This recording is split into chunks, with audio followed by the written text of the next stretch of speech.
Today I'm sitting down with Eric Wargo. He's an anthropologist and science writer, but that's not why he's here. Eric has spent the last decade researching one of the most taboo ideas in science, the possibility that the future can influence the present. Taboo? I've been saying this for years. Every time I get married, I get the feeling it's a bad idea. Then boom. This isn't time travel in the sci-fi sense, something more profound. He calls it precognition, and he argues it's grounded in Einstein's black universe. Black universe sounds like where the lizard people keep the good timeline locked up. The evidence comes from quantum physics experiments, lab studies that seem to prove retrocausation, dreams that come true years later, artists who paint disasters before they happen. Well, every year I dream I'm gonna get audited by the IRS. Then boom. Eric has 5 books on the subject. His work bridges hard science and consciousness research, and this conversation gets out there. We talk about time loops, precognitive dreams, the science of synchronicity, and how the future might be pulling us towards specific outcomes. I think you're going to like this one. Let's go down to the basement.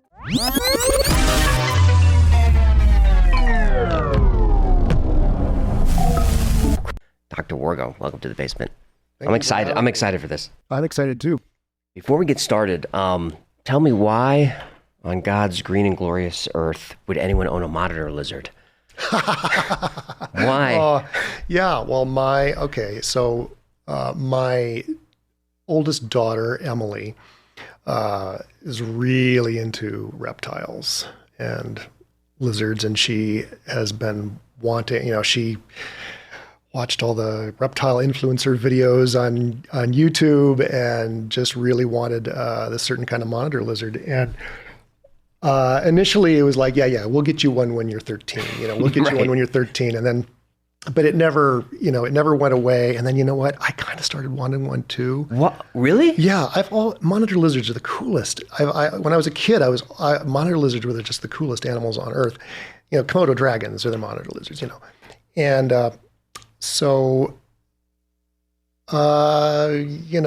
my father-in-law said he'd help out, financing the vivarium.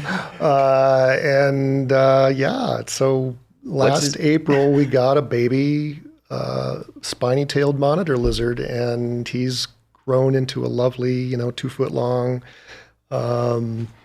little creature that we love dearly. It's been a wild, very interesting learning about reptile husbandry and having a pet in my life, in our lives, that is not a typical pet. We have cats, and of course I love my cats, but and I grew up with dogs. But reptiles are very different. What's his name? His name is Sunflower. Okay, she named him. She named him. Are you feeding like live mice or live insects? Live insects. Yeah. Okay. Yeah. But he's delightful. He's delightful. They're very intelligent in their own way. They're not, it's not the same as like a mammal, but he's very chill. We handle him and pet him and does he walk around the house? No, okay. Unfortunately, the difficulty with lizards, and especially monitor lizards, is they require very high temperatures. So he has, he has like a basking rock that's like 110 degrees and very bright lights in his enclosure. But no, he's awesome. And and they're fascinating. It's just fascinating to bond with another kind of animal. It's fascinating enough to bond with a cat or any other kind of mammal, but to develop a bond with a reptile is really, it's another level if you're an animal person, which everyone in my family were all animal people. Same. So it recognizes. Oh yeah. Okay. Oh sure. Yeah. No, he totally trusts. It takes a lot longer to develop that bond. It took a few months, to get him comfortable with us and comfortable with us being around him, first of all, and then eventually handling him and so on. It's not like a kitten or something like that. But no, he's great. And he, looks forward to seeing me every morning when I go in. Greeting you at the door? Yeah. Yeah, no, he's really cool. Yeah, so I'm glad you asked about that. Yeah. So how long does Sunflower live? He's going, Well, knock on wood, Yep. he could live as long as 20 years. Wow. Yeah. Okay. Yeah. So, and we're hoping that he will, because he's awesome. I've had birds, so I guess it's kind of the Really? same thing. Yeah. Yeah. Because you wouldn't expect them to recognize you, but my little Maxie, he definitely did. Well, birds are incredibly intelligent. Yeah. I mean, they're mammal level intelligence, and that doesn't surprise me. What kind of bird is it? He was a cockatiel. Cockatiel. He's a while ago, because I have cats now, and they wouldn't do well with a cockatiel. Right. I've thought about like an African gray, but Yeah. they live so long that it would outlive me. Right. So you have to will your pet to somebody. Right. You don't want to be on the receiving end of that. Right. Totally. Now, well, I highly recommend monitor lizards. They're very, very, very, very cool. I feel bad for her roommate in college, wherever she goes. Well, I kind of suspect Dad'll that'll be, but that's, we'll cross that bridge when we come to it. We've still got 8 years or so till that happens. Right. Speaking of college, so your PhD is in cultural anthropology. Yes. And then you moved into more psychology. So can you tell us about your background, your parents? Yeah. Okay. Well, so I grew up, my parents were psychologists growing up. And then when I studied anthropology, I really sort of studied psychological anthropology. So I got like a real basis in psychological theory and psychoanalysis and so on. And after I got my degree finally, after a long time that I don't even want to talk about or remember, I was not suited to academia, so I did what everyone who has a degree and can't be an academic does, which is become an editor and writer. Sure. And Washington, D.C. is where those people congregate, because it's full of nonprofits and scientific organizations and the government and people who are hiring editors and writers who are smart and have a lot of too much education and no real world experience, and so so they work directly or indirectly for the government or for the nonprofit world. What is it like to grow up with two psychologists as parents? That sounds difficult. Yeah, I don't recommend it. Okay. I mean, there's got to be advantages, like you've got a problem, you can talk to mom and dad and really get to the root of it. Oh no, yeah, or I'm not, wrong. or not. Yeah, no, I should say my dad was a psychologist. My mom had a master's in psychology, but she didn't work in the field. But my father was more of a scientific psychologist. He wasn't seeing patients and stuff like that.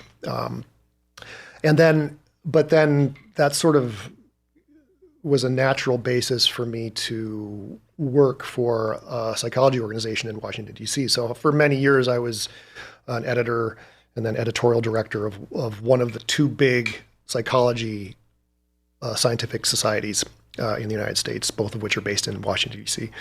And indirectly, that job is part of actually my backstory that led me to doing the work I do, even though the work I do would be completely rejected by my former colleagues. They don't like this. They do not like this stuff. They are the most hot. I mean, studies have even been done on sort of the degree of hostility towards parapsychology of different academic fields, and psychologists are number one. They, for them, anything smacking of ESP or parapsychology is, they have a chapter on pseudoscience at the end of their Psych 101 textbooks, and they'll put parapsychology in that. I remember it. I remember that from my own studies. Yeah. Yeah. So, and it's real. I mean, that we can talk about this, but the extreme prejudice toward parapsychology really came to disturb me when I saw it firsthand. And this was around the time that I was learning about, I grew up with that kind of knee-jerk assumption that ESP is a myth. But after I had my UFO sighting, which we can talk about, sure. I was reading, Jacques Vallee, and he's talking about psychic phenomena, like they're real. And here's this smart guy, taking this subject seriously, and I felt, well, I need to do my due diligence here and read up on it. And that was the huge paradigm shift for me. That was the huge ontological shock. I didn't have any problem with UFOs, but I had a huge problem with the existence of anything like ESP. But I realized, I was reading. It was around this time that Daryl Bem's prominent research, we can talk about that too, Sure. Came out. His Feeling the Future studies, which I was like, what? I don't know if I can swear on your show. Sure. What the fuck is going on here? We're going to say that a lot today, I think. Okay, excellent. And then I realized, I've had those dreams. I've had precognitive dreams. I'd had a dream about 9/11 on the morning before 9/11. Well, and I had just swept it under the rug. That's what you do when you don't have a mental box or a cultural box to put an experience in. It really just leaves your head. You just like, well, there's no place for this experience to live, and it just goes away. So people, often find that, like, God, I've been having these experiences, but I just didn't even think about them. And that was true for me too. I'd been having precognitive dreams, and I just, because of my beliefs, my belief system, my unexamined belief system, I just didn't let it trouble me. But, I found that I had to do that. But my colleagues, when Daryl Bem's paper came out, which was in 2011, my colleagues it was about to be published. A manuscript draft of it came across my desk because it was about to be published by our rival psychological society. I won't use the names of the societies, but and my colleagues were considering writing an angry letter to the journals? To the journals, saying this is preposterous and should never be published. It makes the field look bad, blah, blah, blah, blah. And that just seemed so unscientific to me. It's a theme that comes up over and over on this show when I speak to scientists, is scientific hostility from the scientific community. Right. Well, we'll get into the details of Bem's work, which is amazing. Take us to the UFO sighting. And, in full disclosure, I asked you a few questions before we came in here, what you'd be comfortable talking about. I wasn't sure you'd be okay with the UFO story, so I was excited that you would be, because some people are embarrassed by it. Okay. Sure. Well, in my case, it wasn't anything up close and personal, and it wasn't a close encounter. I mean, it would be a close encounter of the first kind. It was a sighting of two orbs sort of dancing with each other and moving across the sky. This was in Philly. Okay. On July 4th, 2009, and my then girlfriend and I were camped out. I don't know if you know Philly at all, but in front of the art museum, my favorite art museum, there's a long sort of greenbelt kind of area. And I was camped out with a bunch of, there was just like lots of people there gathering, waiting for the fireworks to start. The fireworks don't start in Philly until sort of later in the evening, unlike a lot of cities. So we were camped out there, and there was a Sheryl Crow was playing on the steps of the art museum. We couldn't see her, but we could hear the Sheryl Crow concert. Sheryl Crow, who turns out is really into UFOs. I didn't even know that at the time. Did she see these orbs? I have no idea. Because these were seen, yes, by others. They were seen by others, yeah. Because so anyway, I see this thing. I show my girlfriend, and I had one of those flip cams that they were selling for a couple of years back around then, and I tried to film it. Nothing came out on the film, but it was far away and the light was bad. But anyway, it definitely wasn't a firework, definitely wasn't Chinese lanterns. It wasn't anything like that. And I've seen tons of satellites in my life. I know what satellites and everything else, what that stuff looks like. It was not anything like that, but it was like, wow, that was weird. And then the next day I got on to MUFON, I guess it must have been MUFON, and found that there had been other reports of the same thing. Were you a UFO guy at that point? Or? I wasn't. I mean, Okay. I've always sort of in the back of my mind been interested in the subject, but I never, until then, I had no idea that there were serious people actually studying it scientifically and so on. I didn't know who Jacques Vallee was and all that.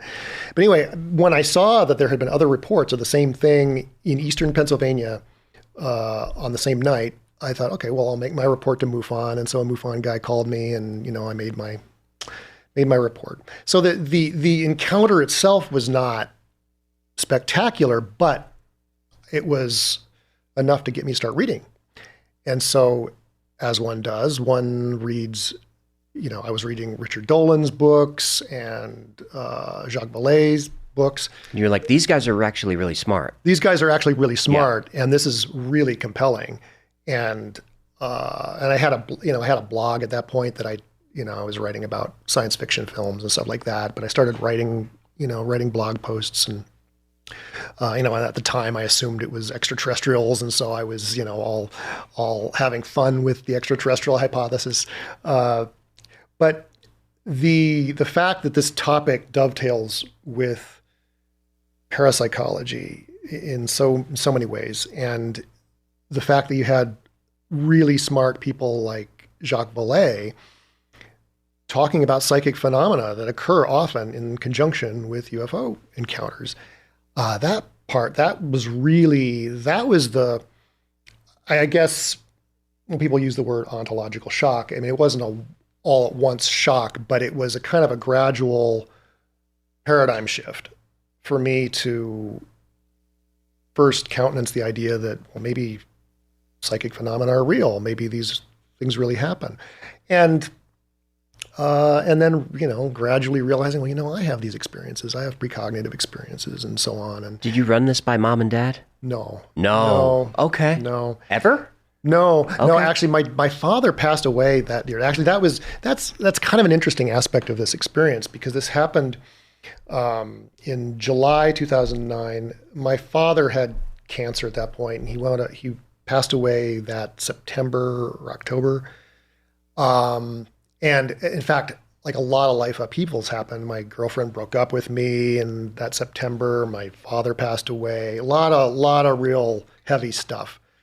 And to deal with my father's passing, he had gotten into oil painting after he had retired, and he had all these oil paints and equipment, easels, and he's the kind of hobbyist who buys every possible piece of equipment for their hobby, and in most cases doesn't even wind up doing it. But I know that guy. Yeah, you know that guy. I do. I'm kind of that guy too. Me too. Yeah, but anyway, so he had all this great oil painting stuff, and I had never been a painter, but I thought, well, I'm going to take all this stuff back to Washington, D.C. And so I wound up spending about 6 months getting really into oil painting and painting these gigantic paintings of UFOs, which are still now in my house. And so that was kind of my way of working through a lot of issues, was just diving into art. But yeah, it was a very painful year in a lot of ways. But that emotion probably makes sense for your story, yes? It does make sense. And working through it via art is something, it's something I write about in my book From Nowhere, that, there's it's funny the way UFOs and paranormal experiences, it often inspires people to do art. Yes. And they work through it that way. It's just like in Close Encounters, he has a UFO encounter. Of course. And he, builds a sculpture in his living room, and you could, Jacques Vallee is one of the characters in that movie. Yeah. And you could remove the UFOs from the story completely, and you could make it a story about a male midlife crisis. Yes, you could. A male midlife crisis, suddenly, ambivalent about his family and needing to work through these visions that are coming and create art about it, and bond with other people who are on that same journey. But yeah, and so it's interesting that my UFO sighting was directly over the Philly Art Museum, which in fact, some of the important works of art that I talk about in my writing are in that museum. It's my favorite art museum, bar none. Did you seek out other experiencers or mutual support or anything like that? Not at that time, no. I mean, It wasn't the kind of thing where I needed support. I wasn't again, it was not an up close and personal kind of thing. I was not abducted. I was not, it was not an ontological shock for me to see a UFO. It was just really cool. Yeah. But it got me then to do the reading. But no, so I didn't talk to other experiencers at that point. Well, we talked earlier about how history will probably be very kind to Jacques Vallee about his prescience on the subject. What was it about his writing that made you go, okay, this is something different? Well, he is a brilliant thinker and a very nuanced, subtle thinker. His background is bananas with, yeah, but but the thing is, what's more interesting to me than even his scientific background is his interest in Hermeticism and alchemy. Mm-hmm. Because that actually, I had gotten really interested in alchemy in the 1990s. I lived for a couple of years in Prague in the middle of the 1990s. There was a lot of American expats living in Prague. And Prague was sort of the capital of Renaissance alchemy. And they were kind of in the city, they were kind of, there was a conference of alchemists and an academic conference on alchemists. And there was a big museum exhibition of Rudolf II, who was the emperor who sort of he was the patron of alchemy and all that. Sure. So this was sort of fermenting at the time when I was living there. And I didn't know anything about alchemy before I lived in Prague, but that experience living there and talking to some of the scholars who came for that conference got me really turned on to alchemy. So for many years, around the end of the 90s and beginning of the 2000s, I was really interested in Renaissance alchemy and Hermetic thought. And Jacques Vallee is very much grounded in that Hermetic philosophical tradition. And that's what makes him so fascinating. I mean, he's like, on the one hand, he's a scientist, but he's so much more than that. And I think I have the emerald tablet behind me. Do you? Yeah, there it is back there on the wall. Oh, awesome. The fact that he brought so many multidisciplinary influences to his work was really appealing to me, and he wasn't just a smart guy. I mean, he wasn't just a smart, like Richard Dolan, like fantastic researcher, just like, this is fantastic. He's an actual bona fide historian doing real research. But Jacques Vallee was bringing all these different influences to his thinking. And I really... He's a venture capitalist for 15 years. There's that. So strange. It's like, yeah. So just so many angles to his thinking. And he became, I really, I still have a shelf of all of his books, and which I've read and reread. So what specific thoughts, what specific ideas does Jacques have about connecting psychic phenomena to UFOs that attracted you? Well, it wasn't, I don't agree with everything Jacques Vallee says. In fact, I've kind of come to sort of disagree with a lot of his basic ideas, which doesn't matter. Nope. I just respect him as a thinker and as someone who is thinking way outside the box. So, first of all, just saying, look, extraterrestrial, put that thought aside for a while, and think about the other dimensions of this phenomenon that don't fit that box. I mean, that was very important for me. It's like, oh, duh, yeah, this doesn't seem like aliens visiting us from outer space. This is something very different. And his, showing that the phenomenon goes back to the dawn of history was very important. And his attempts to think about this in terms of human consciousness and human society and culture, and the idea of UFOs as a control system, I think was a very interesting, my favorite book of Jacques is The Invisible College. Mm-hmm. I've got like a first edition that I found. Ooh. Yes, treasured. That's right. You're a vinyl collector, aren't you? I'm a vinyl and a book collector. Yeah. I've got a very sizable library. Vinyl's too expensive, honestly. It is. That was a few years, and then I thought, okay, I can't do this anymore. But books, I continue to buy many, many books. I think I keep eBay in business. Same. Do you think we're seeing more of we see a lot of orbs. Are we seeing more nowadays than we did? Like, because you see them showing up in Renaissance paintings even before. Yeah. Are we seeing more now, or has it always been?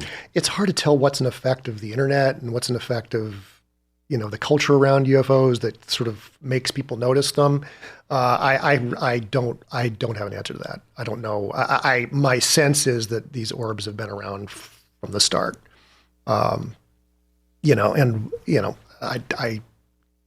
are they? I don't discount the extraterrestrial hypothesis. I think that honestly, I assume that the universe is teeming with civilizations, many way more advanced than ours, who would naturally send out automated probes and technology to monitor everything going on in the universe. I think we're living in a surveillance universe. Sure. I think we are being surveyed and always have been. There have been orbs floating around our planet since before there were humans, probably.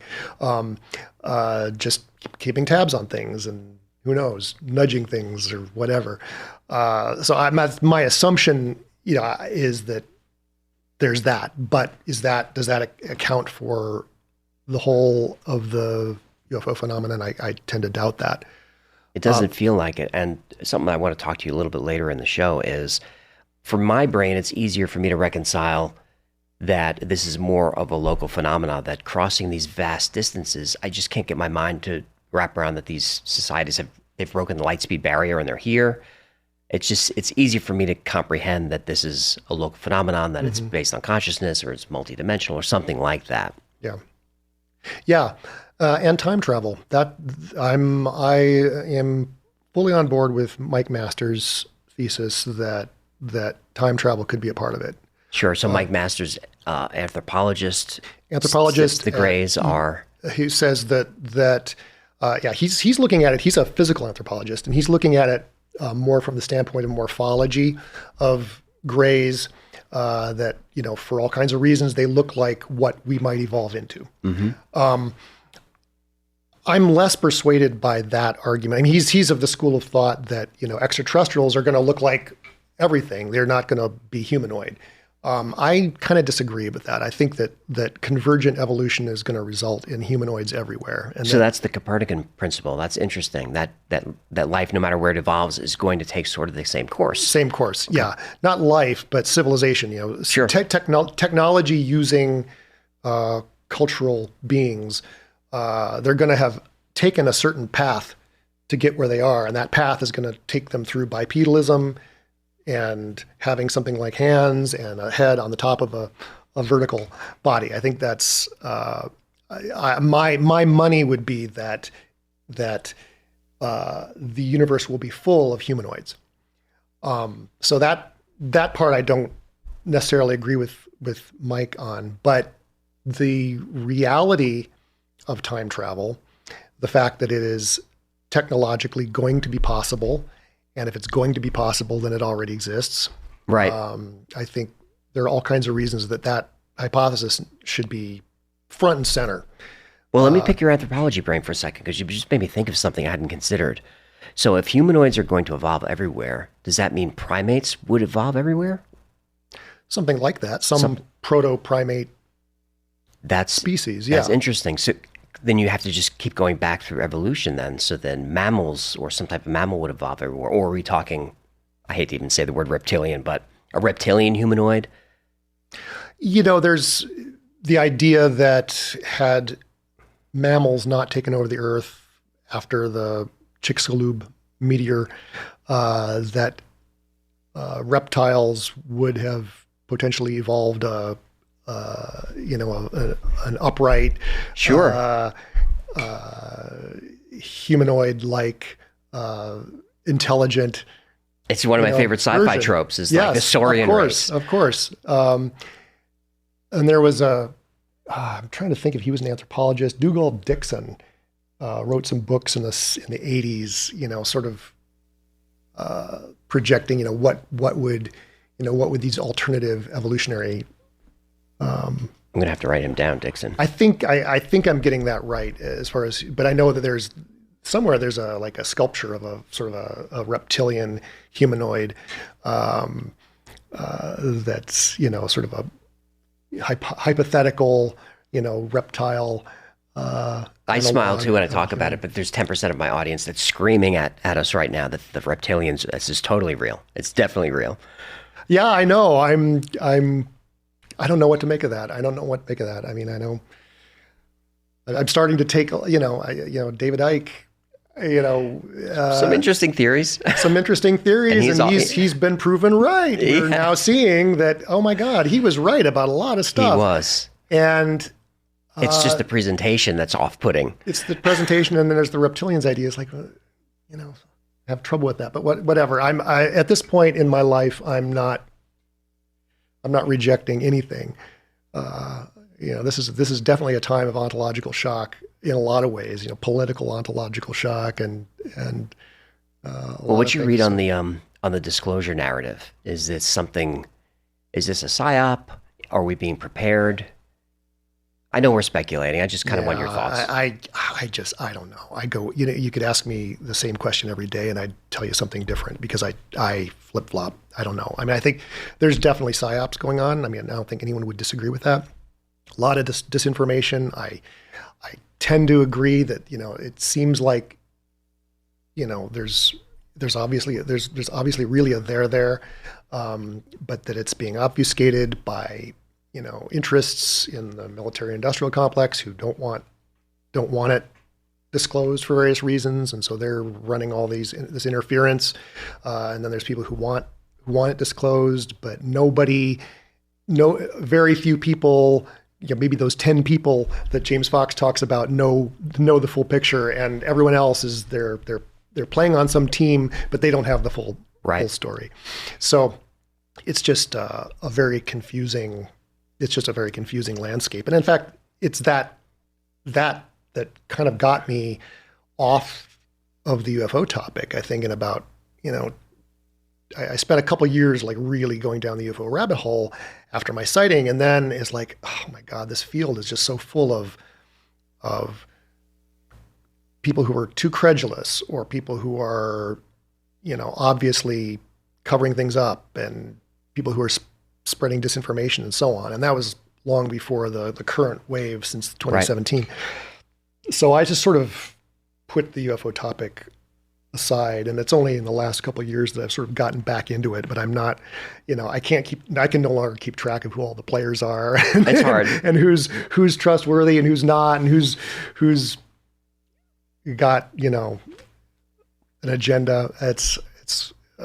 Well, I recently was attacked by the New York Times, which means I'm probably over the target, for saying that our government, probably has anti-gravity, probably has some type of zero-point energy, probably has, or is at least working on some type of time travel technology. I know you're familiar with T. Townsend Brown's work. Mm-hmm. Maybe you're familiar with AC gravity, Dr. Neil Lee's work in anti-gravity. Mm-hmm. You tend to agree? Yeah, there's technology there. Yeah, Jesse Michael's stuff red pilled me on that. I mean, I that was another topic that I had sort of been really skeptical about. Which is good. That's good. That's your reaction initially. Yeah, I think it's important to have skepticism toward all this. But seeing the story of Thomas Townsend Brown, and I'm convinced that that's what you're saying is probably correct, and that this is probably all in the hands of defense contractors who, are not beholden to FOIA requests. And not. Hal Puthoff said that recently in the documentary. Right. That's how they would hide this technology. Exactly. Mm-hmm. Exactly. No, it's all making a lot of sense. Why we don't know more than we do. I think that's been the big benefit of the whole disclosure movement the last several years, is that I think we're all kind of learning a lot more about how the government works and how the military industrial complex works, and how these secrets can be kept, and how people can be kept in the dark, how everyone can be kept in the dark. Presidents, let alone you or me. Sure, they're just temporary employees. They're just temporary employees. And so when I got out of I sort of departed from the UFO topic in about 2011, and I started reading about the Cold War because, I realized that the backstory here, a big part of the backstory is, the CIA and the Cold War and the military-industrial complex and defense contracting and all that. So I got, I acquired a big library of, books on what now is called deep politics, Right. I recommend that for anyone who wants to think about UFOs. You cannot think about this topic until you have learned a bit about what the United States did after World War II, and how our intelligence community works, and how the defense industry works, and how defense contracting works, and I think what we're seeing is that those deep politics, are really at play. And from Roswell to Stargate, all the way through. Everything, yeah. Well, I consider you a thinker, so let's just play for a second. Well, I'm glad you do. Everybody does. There's not a lot of you don't come under a lot of fire from skeptics. Even people who are skeptical of your work, they say that it's thoughtful. So I think you have a lot of respect from the scientific community. No? Do you feel there's hostility? I don't think the scientific community is really aware of me. I think if you're talking about mainstream science, I think yes. People who are interested in these topics are often hostile to mainstream science. And that's where I get the pushback, is because people see me as a materialist. And you don't consider yourself one? I consider myself sort of a materialist, but I want to see the answer is not to throw out materialism or to pretend that the last 4 centuries of science are bullshit, or that we've been looking in the wrong direction. But science needs, like every other human institution, has a lot of problems, a lot of biases. It's ripe for some major paradigm shifts, and that's what I'm saying is what needs to happen is a paradigm shift within science and within other fields as well. But I'm not someone who would say that the last 4 centuries of materialism has been a dead end. I mean, people who say that materialism is dead, like, really? I mean, how many medications are you taking? Right. I mean, you're totally how old and you're still alive? Right. Guess who you have to thank for for that fact. Look, I hate big pharma too, but I'm kind of glad they're there. Exactly. So that takes me back to just the thought experiment for a second. Is what does the world look like if those technologies become public? We're in sci-fi world now, but what does that look like? Yeah, if they became public all at once, I could see where that would be a really disruptive thing. I can definitely see, I wrote, Becoming Time-Faring, sort of trying to take a kind of techno-utopian view of these technologies, transforming our lives.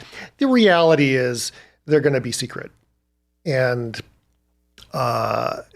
they probably need to be, and it's going to be a long time before they trickle down into our everyday lives. It'll probably happen first in the realm of computing, but in the realm of computing, meaning like quantum computers, like quantum computers, yeah, which I think are devices that are going to facilitate communication across the 4th dimension.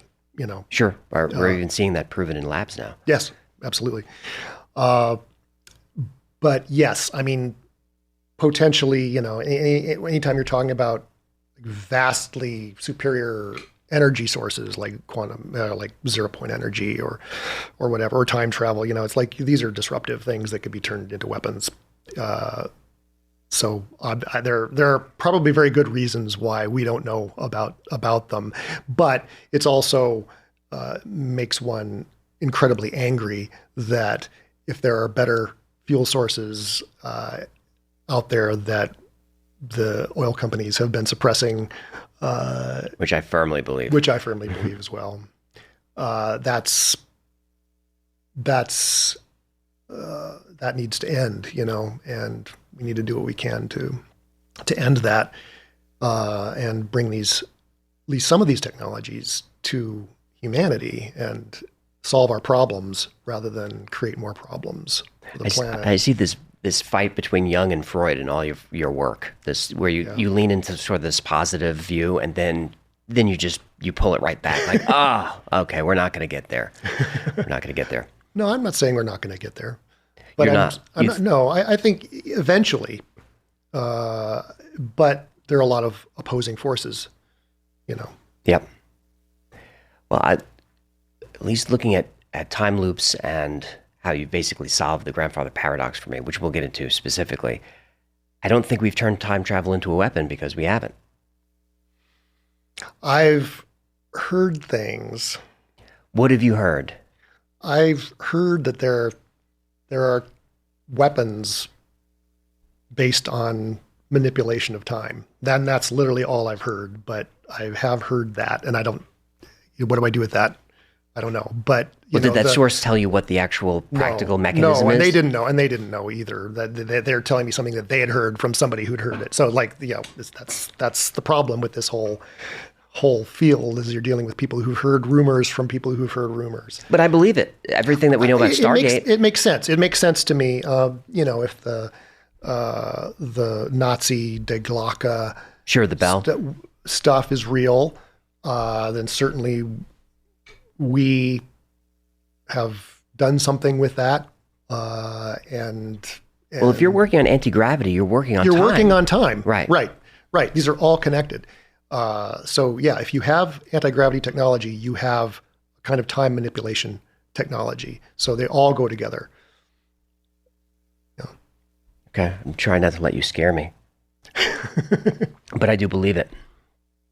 I don't know if we should take a quick break before. No, we can get into block universe, because I think that's sort of the structural pillars of a lot of this is block universe, what that is, and we can kind of just create the foundation for people who are maybe new to that.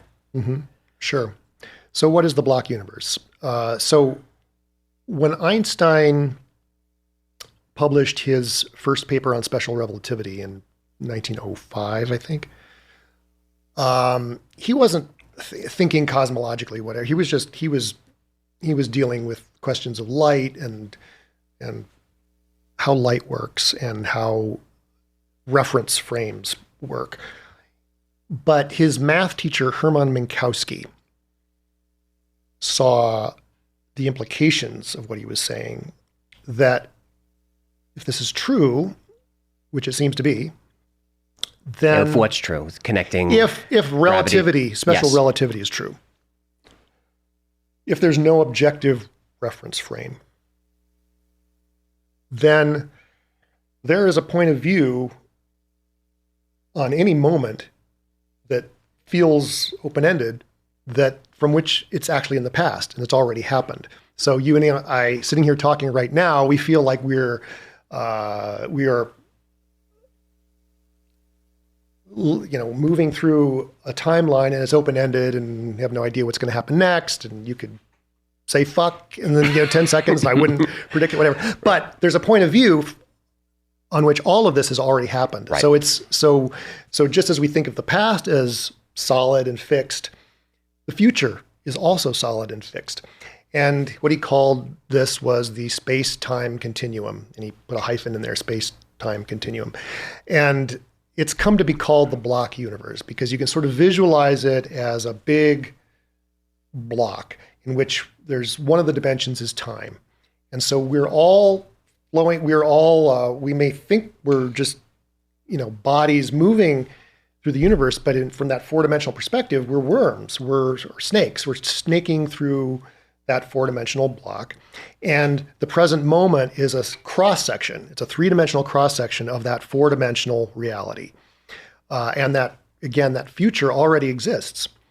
And theoretically can interact with the past in different ways. You can have things like what we call wormholes now, which were theorized actually pretty early.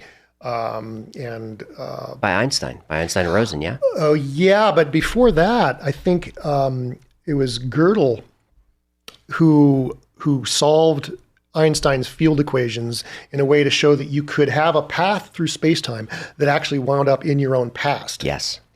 And, and this was, Einstein was not thinking in these terms. He was not. And in fact, he was initially just as alarmed by the idea of time travel as pretty much anyone is, because the first thing you think is like, wait, no, that can't happen. And that would lead to paradox and blah, blah, blah.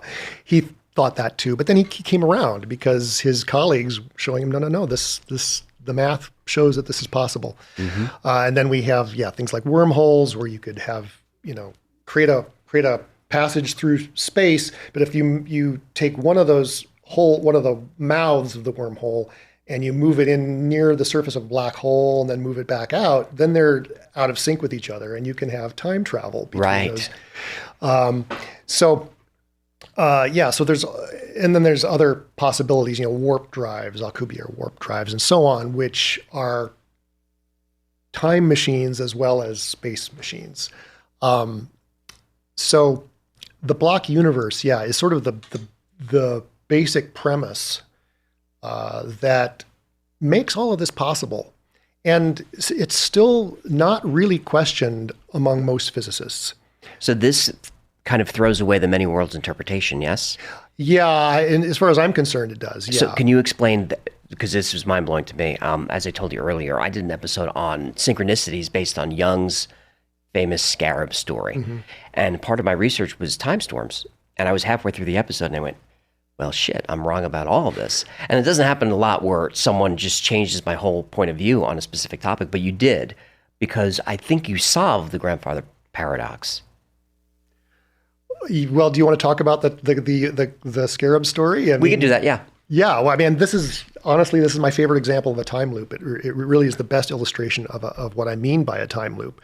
Okay, so for people who don't know, this patient came into Jung's office one morning, let's say, and she told him a dream that she had had the night before, that someone gave to her this piece of jewelry in the shape of an Egyptian scarab beetle.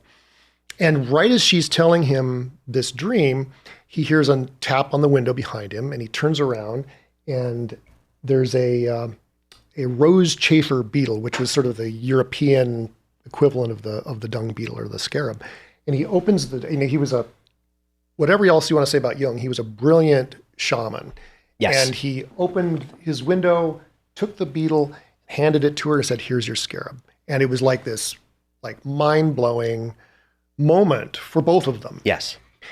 And he said that it was the moment that opened his patient up to mysteries and so on. It was really a decisive turning point in her treatment.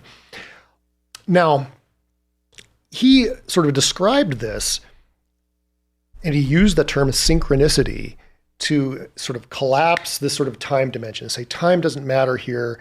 This was, she's telling the story about a scarab and then a scarab shows up. But really what was happening, she had a precognitive dream. This was not synchronicity. This was something unfolding in time in the wrong direction. This woman had a precognitive dream about being handed a scarab beetle. And lo and behold, the next morning it happens. And well, anyone who keeps a dream journal and is aware of precognition, yep, that's what happens. But in this case, what makes that so hard for people to grasp is that, but wait, it was her telling him her dream that got him to open the window and give him the scarab. Without that element, this would not have happened. So they think, isn't that a paradox?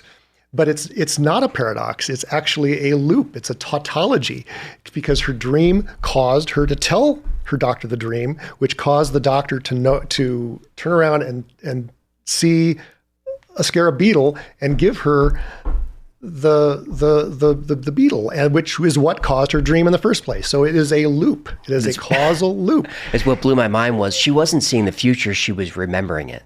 She was remembering the future, yeah. She Yes. wasn't seeing the future, she was remembering it in a way, or pre-membering. So the future. sending information back Yes. to her. Yes, to her younger self. So she didn't really have to do anything. Right. It was going to happen. She It was going to remembered it happen. happened. Yes. That's what's kind of, once you get your mind around it, which isn't that hard. If you just let everything else go, many worlds, all that, it just unfolded. I think you call it the backstory. Yeah. Yes. Yeah. Yeah. So that her dream was part of the backstory of that event happening in the office. But you can't, when you tell a story like this, and that's the problem I always have with my books, is like, how do you tell these anecdotes? Because really, if causation is circular like that, you could start the story anywhere. You could start the story with the beetle showing up at the window, or you could start the story anywhere in that narrative. It's all sort of equally causal, and that throws us off because we're used to linear stories. We're used to stories being linear, so it's hard to wrap our heads around that. But it's the opposite of a paradox. A paradox is something that can't happen. Right. A tautology is something that must happen and therefore is not interesting in a way, or not interesting to a logician because, it's not fair to defend an argument by its antecedents, is it? Yes. Yeah, right. But it's the way the world works, I think. So in a time travel universe, in any universe where time travel or time traveling information is allowed, then everything on some level is tautological. You said it must happen. That sounds like teleology to me. That sounds like Plato and Aristotle. It's teleology. This is the whole reason why people reject this, is because in the time of Francis Bacon is the one who rejected teleology from the story of science. Well, let's explain teleology. So teleology was one. So Aristotle codified these, I think, 4 different kinds of causation, and one of them was efficient causation. That's what we understand as causation. One thing leading to another, like billiard balls. But one of them was teleological causation. That is to say, the end. Telos meaning the end. In some sense, causing what happened before it. Now, this was a part of the Aristotelian framework for centuries. But then in the 1500s, Francis Bacon, sort of one of the first real thinkers about trying to create what we now think of as the sciences. He wrote, and I'm blanking on the name of his book, but he wrote this book in which he, basically laid out what causation was and banned teleological causation. Say we can't accept, causation from the future. But the reason was that teleology at that time, the only teleology people could imagine was God's divine plan. Right. Okay. And the idea was taking God out of the equation, taking God out of the scientific equation. So what they did was throw the baby out with the bathwater. Really, they threw out teleology, and ever since then it has been rule numero uno in science that causes travel in a single direction, and you can't have anything that defies that unilinear causal story. But your future is pulling you toward this result. Yes, that's what I'm arguing a lot. What more and more physicists are arguing is that no retrocausation. That's the new word for teleology. Yes. Sort of a non-divine teleology. And we'll get to that later, not just in theory, but in practice, how some of the cool experiments that are proving that. Before we go to the break, and I would love to come back with a couple more time loop stories because people love those, and then talk about creativity. Yeah, sounds great. But the last question is, why are we wired, programmed, evolved to perceive time in this linear way? That is a great question, and I don't have an answer to it. I don't think anybody does. I was hoping you had something, but it's you can speculate about why it's important for an organism to perceive time in a certain way and not another way. I can certainly say that you can imagine why you would want to perceive only the present moment, or perceive only a very narrow slice of time that was synchronized with what's happening in your environment and your body and so on. Like I don't want to be responding right now to what's going to happen in 10 seconds. That's right. Worry about the bear. Don't worry about the future. Right. Yeah. You worry about what's happening right now. So that's going to create sort of a collapsing of,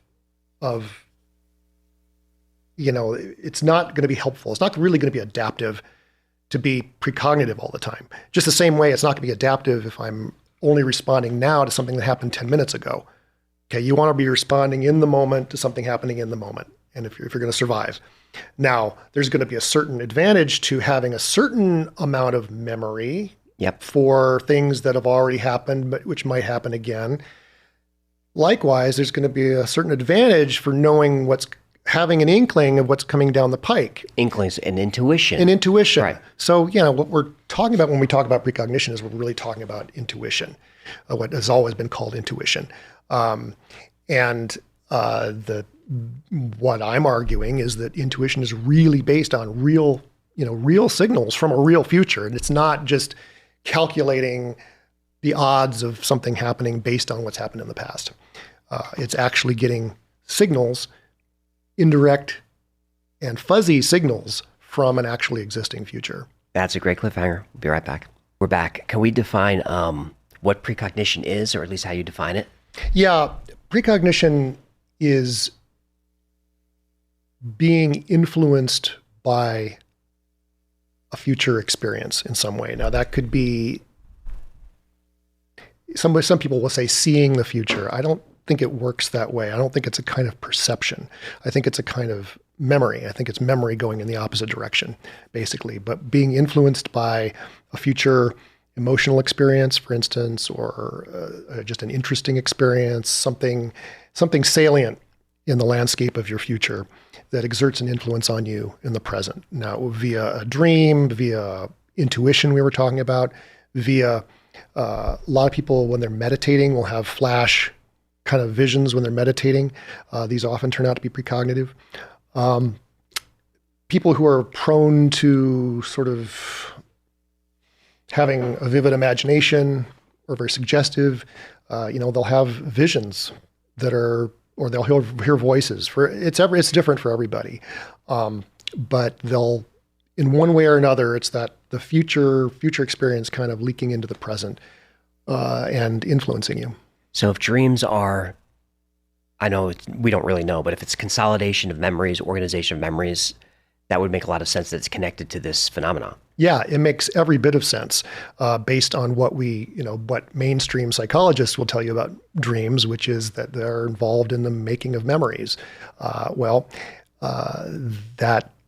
if precognition is a form of memory, and if at night your long-term memory is being sort of formed based on recent experience or past experience, well, then why not future experience as well? And you're a long-time dream journaler, yeah? Yes. Yeah, I got really interested in, I've been interested in dreams my whole life, but I had one of my professors in graduate school in the early 90s was a psychoanalyst, actually. And so I had some seminars on psychoanalysis and Freud and got very interested in dreams through that. And I started keeping a dream journal, I would say in the mid 90s, 94, 95. You still keep it up? Yeah, when I can. I have little kids now, and right, I understand. It makes a lot of things hard. But as much as I can, I still keep a dream journal. I used to keep an electronic dream journal. I used to keep a Word file open. Well, back in the 90s, it was Word Perfect. I still have old Word Perfect files that I can't open because they were password protected, and they're now on little floppy disk, whatever. Who knows what's in those? You must be a badass lucid dreamer. I'm not that great at lucid really? dreaming. Yeah, no, we were talking about lucid dreaming before the show, and I went through a period when I was really, really into it, and I was having some luck, and every now and then I'll have a lucid dream, but it's not like a regular thing for me. And I used to be better at sort of getting into a lucid state from meditating on the edge of sleep. I Yes. sort of had a technique, and I kind of lost it. I lost the knack. But then again, when you have kids, you kind of you don't have time for that stuff. You don't. It's really hard to do. It takes a lot of practice. Yeah, it does. It does. And I even achieved an out of body experience. I wanted to, Yeah. that was just on the tip of my tongue. Is lucid dreaming connected to out of body experience, astral travel? Yeah, I think out of body experiences are. Well, here again, this is controversial, but I think they're part of the same spectrum, and that they're just particularly vivid lucid dreams. But I think they're precognitive. Have you had any of these? Yes, I've had. I would say I've had 4 definite out of body experiences. One when I was young, and I had no way of processing it. It was very cool, but like, what the fuck, Right. And then I had a couple of spontaneous ones in the late 90s, I guess. Was something going on in your life?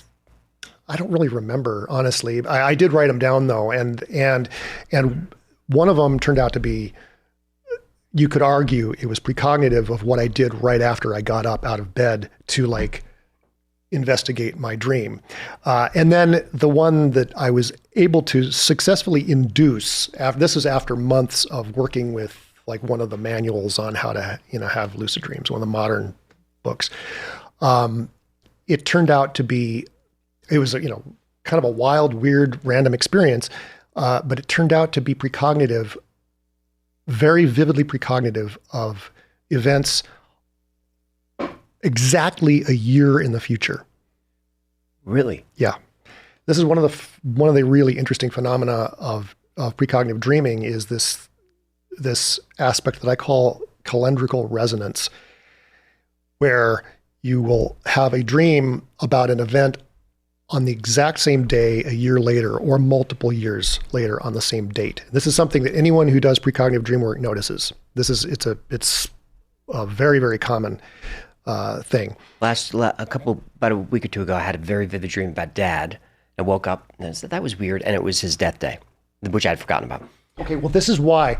See, consciously we're not aware of the date necessarily.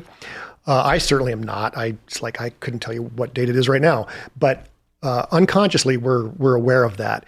And that same kind of process that'll, oh God, I'm feeling sad today. And then you look at the calendar, it's like, oh, it's the day my dad passed away. Yes. It's that same process that's pre-minding you of something that's going to happen on the same date in a year or in 10 years or multiple years. I mean, I've had precognitive dreams. My longest distance precognitive dream that I've clocked so far is 26 years. What? Yes. You have to tell us what these are. Well, the problem is most precognitive dreams are just, they're boring. They're not things that would really make sense to other people. I can certainly describe it, but it's not anything that's going to wow you. It's not like, a dream about a terrorist attack or something like that. Right. But nevertheless, it's very common. Anyone who does precognitive dream work over any length of time will tell you, you have dreams that are on the pre-anniversary of events. I had precognitive dreams about about very specific details of the births of both of my daughters exactly a year beforehand. Now that's a year. So it's you can't, it's not like 9 months. It's like, it's right, a it's a year before, very specific details. So there is a way in which we are unconsciously aware of the date. And it may be, in fact, that dreams are part of a system that's not only consolidating memories, but it's constructing your internal timeline. Well, what was your 1 year one and your 26-year one? Well, we'll talk about that Okay. out of body experience first. So it was wild. It was sort of a 2-part experience.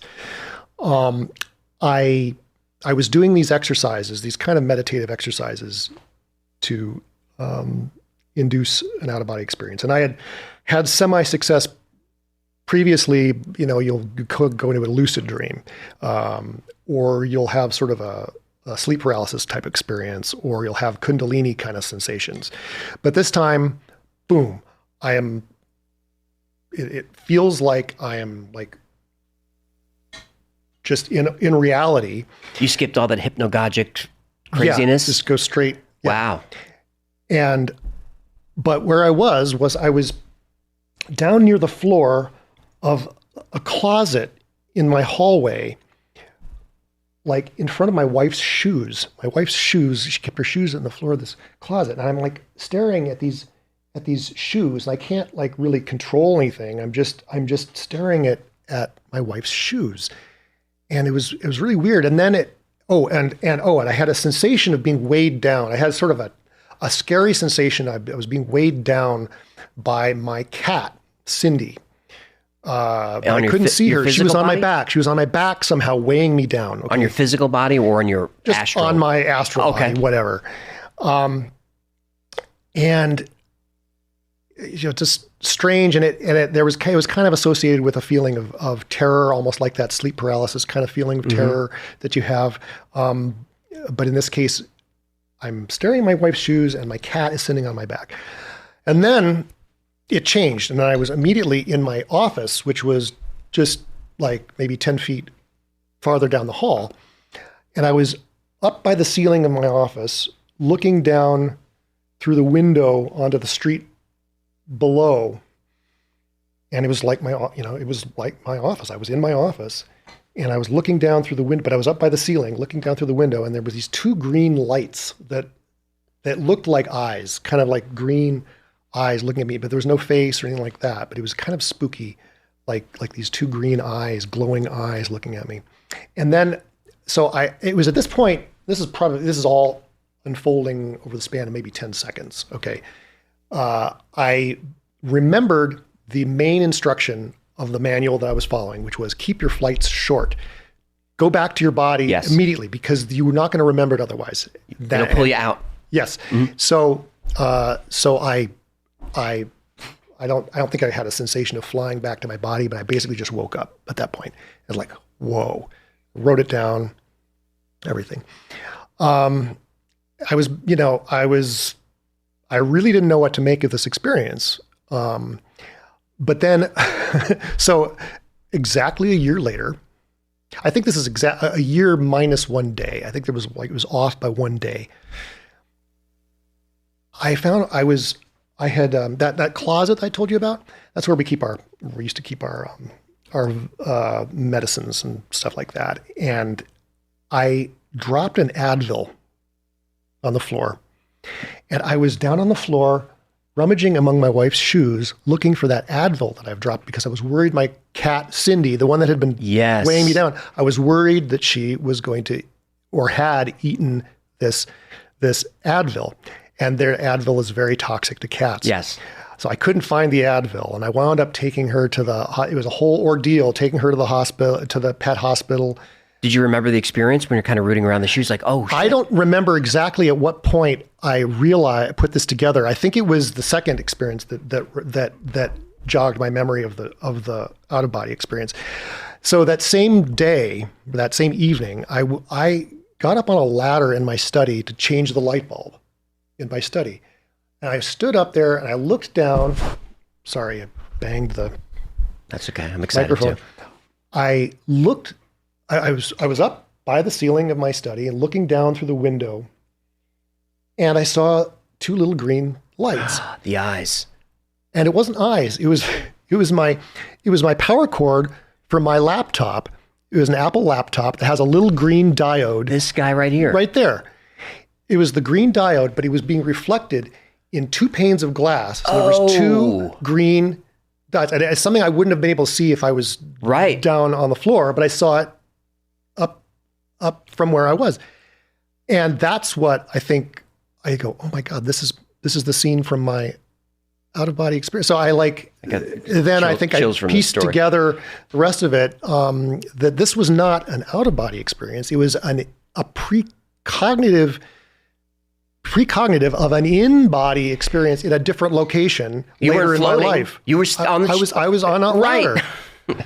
Now, I know a lot of people have out-of-body experiences in which they see their bodies. So I'm not saying that that's what all out-of-body experiences are, but I think it's a hypothesis that people should consider who are interested in this topic and who are able to achieve these things, which is it's very difficult, and I've never been able to do it again. Can anybody learn this though? Yeah, theoretically. The book I was following, now I have a lot of books on out-of-body experiences, including some of the old classics like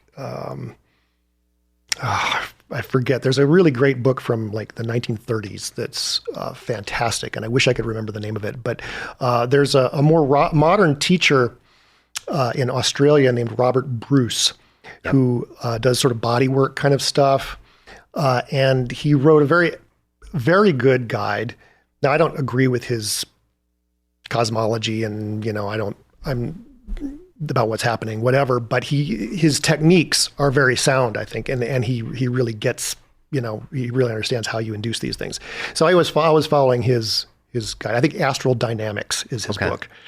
He's like a wake to sleep method, that type of thing. No, it's more. It involves meditating. It involves learning to meditate on different parts of your body and feel sensations throughout your body. Sort of a body scan kind of thing. That's very crucial, honestly. And I've found it to be really important just for meditating in general it's counterintuitive, but you're going to access that precognitive thing by focusing on physical sensations. Really? Yeah. Okay. Yeah. And anyway, so learning to sort of scan your body and feel kind of energetic sensations in all parts of your body is what is kind of the doorway to having these experiences, according to him. And it worked in one case for me. So for people listening that want to start, I'm asked about lucid dreaming all the time because I'm obsessed with it. I say dream journal is that is the gateway. You must start. You can't do it without it. And the more you journal, at least in my experience, the better you get at remembering. Yes? Right. Absolutely. Do you go back to your journal and when something feels weird? Sometimes. You know what? So the pioneer of precognitive dream work was a guy named J.W. Dunn, who I talk about in all my books. But he was an aeronautical engineer in the early 20th century. And he lived in a time when, records took up physical space. And so he recommended just keeping 3 days worth of dream records and then throwing them out. Oh, no. Yeah. Because it would quickly, my dream journals, I printed them out for a while and that turned into binders that were really thick. And that's just from a few years. Did you tell us your 26-year precognition? Did you tell us? No, I didn't tell you that one. We have to remember that one. Okay. It's not that interesting, but it was interesting to me, but it was not. Well, these are all very personal. Yeah, they're very, very personal. Yeah. But the point is no one would have the time to, let alone storage space, to record every dream over the course of your life and compare every dream over the course of your life to every experience over the course of your life. Of course. So he confined it to just go through the last 3 days dream records, and catch those short-term, precognitive dreams. But yeah, it becomes too big a task. I know someone who's who lives this reality totally, and she's she keeps voluminous dream records and goes through and tracks every connection between her dreams and reality, and it's mind-boggling. It's mind-boggling, but it would drive me crazy. It's a great task for AI because it's great at pattern recognition. Yes, if AI is aware of your actual waking life experiences. True. See, you have to be recording not only your dreams, everything. But you have to be recording everything. And, that quickly becomes an unmanageable sort of task. Well, tell us your 26-year dream. And then you had a 9/11 dream, didn't you? Yeah. Mm-hmm. Okay. The 26-year dream was this, it was a dream about it being in this, this certain environment. I'm blanking on the name of the artist.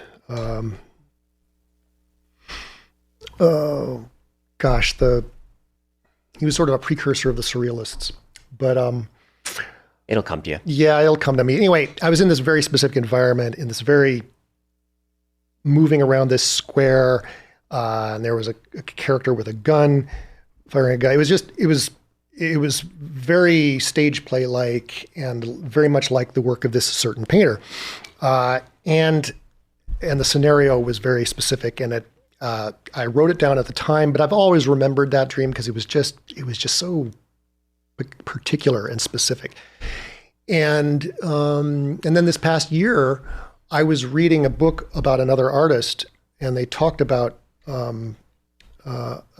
this artist that I'm trying to think the name of, and it was just a sentence about this person's art that was exactly what happened in my dream, and it was just like, whoa, and it really struck me. And then there was something else on that page that was like really like amazing, like mind blowing to me. It was like really an important reading experience. What was that?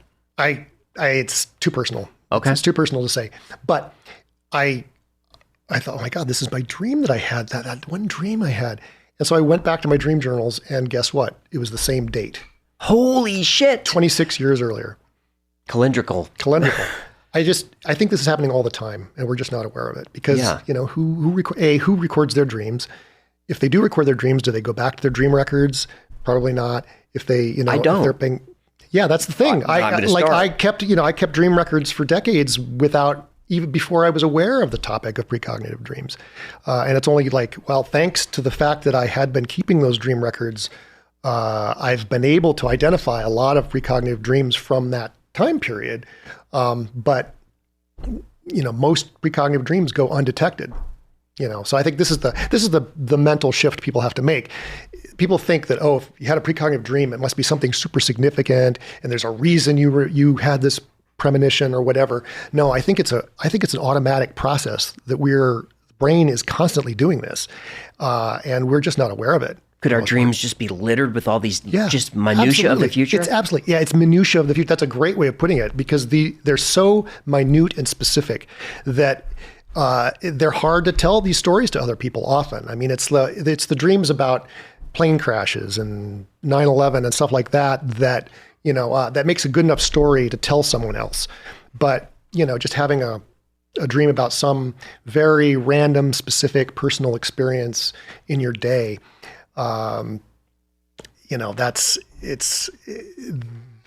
it's meaningful to you. Right. I spilled coffee on my shirt. It's bothering me. Exactly. But you dreamed about that 2 days ago. Right. In some way. Right. But you can't really recognize it because it hasn't happened. Right. Right. Exactly. It's difficult to get your mind around it, but I love it.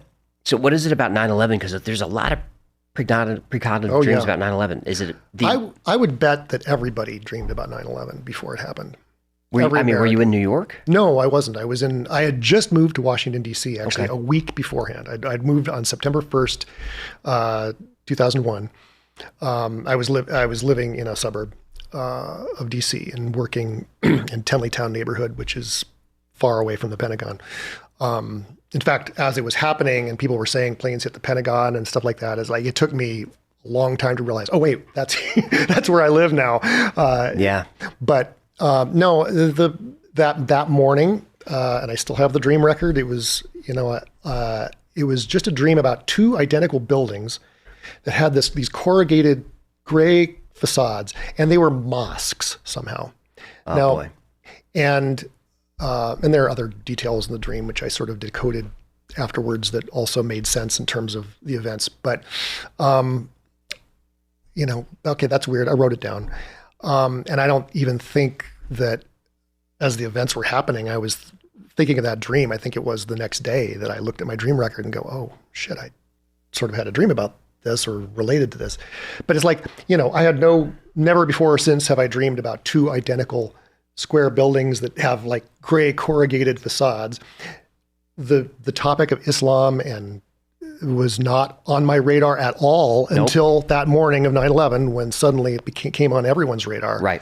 And I'd never, I was able to do an electronic search of my records. Did the term mosque ever show up? No. That's the one the one time in my life I've ever dreamed about mosques or anything related to Islam. And there were symbolic aspects of the dream that I don't want to go into too too personal, but that related to the topic of suicide. And which makes sense again in terms of the events of that day. So if lots of people are remembering 9/11, pre-remembering, they're not having an out-of-body experience. They're not experiencing it. They're more reminding themselves of just watching the news? Their experience of watching CNN. Yeah. Wow. Yeah. Yeah, there's a lot of stories like this. In one of your books, you talk about the Michael Richards case. Yeah. Would you mind regaling us?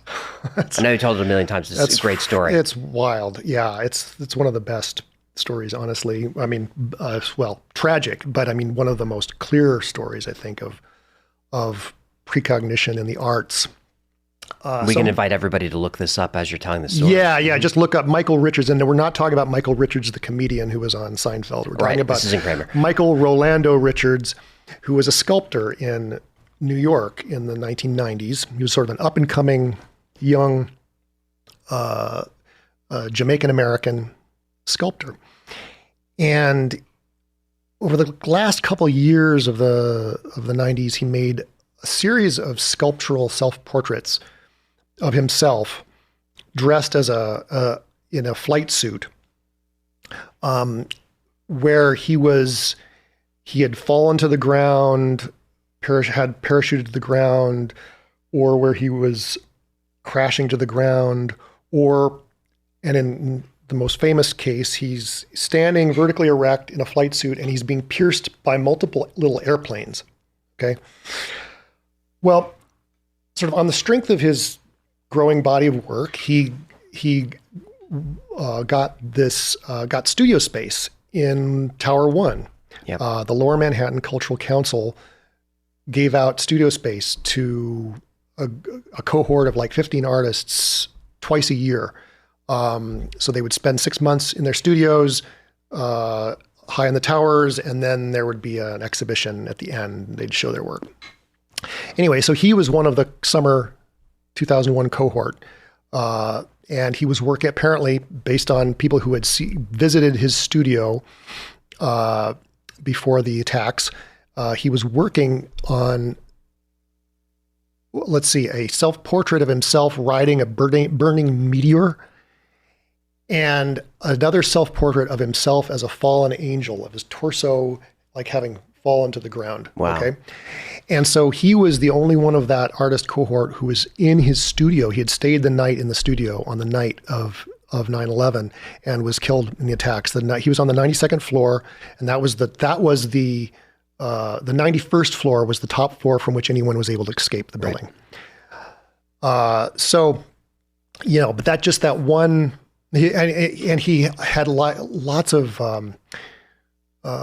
sculptures also of planes crashing. There's a watercolor that he did of a burning plane. Just the incredible imagery, but there's that one sculpture which is called Tar Baby versus Saint Sebastian, of himself being pierced by airplanes, and that he died as a martyr on 9/11. Is just stunning. It is stunning. The other artist was it Stephen Mandel?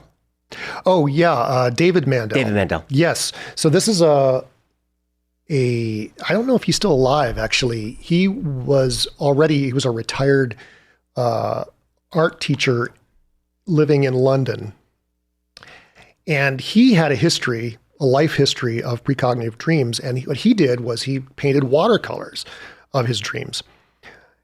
And anyway, on the morning of September 11th, here is another calendrical resonance example. On the morning of September 11th, 1996, he wakes up from a dream in which the Twin Towers in New York are collapsing.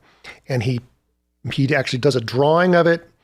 And what he always did when he had a dream that he thought might be precognitive, he would take the drawing to his local Barclays Bank building, okay, and have himself photographed under the clock of the Barclays Bank to have the date so for a date stamp. Okay. Again, we can see this photo. We can see the photo. Yes. And anyway, then a few months later, he had a dream about planes crashing into the towers, and he did a watercolor of that too. And so 5 years to the day after that one dream. Is this what got you interested in creativity? No, these cases, I mean, there are so many cases like that. They're not necessarily as vivid as that, but but artists seem to be sensitive to this. Yes. Anyone who's creative, using their imagination, they're tapped in to their, intuitive, precognitive abilities. And when I wrote my first book on precognition, called Time Loops, it was the connections to creativity that really interested me the most, even more than dreams, because, partly like a lot of people don't identify with dreams, like some people who are really into dreams really love hearing about dreams, but a lot of people don't really want to hear. No.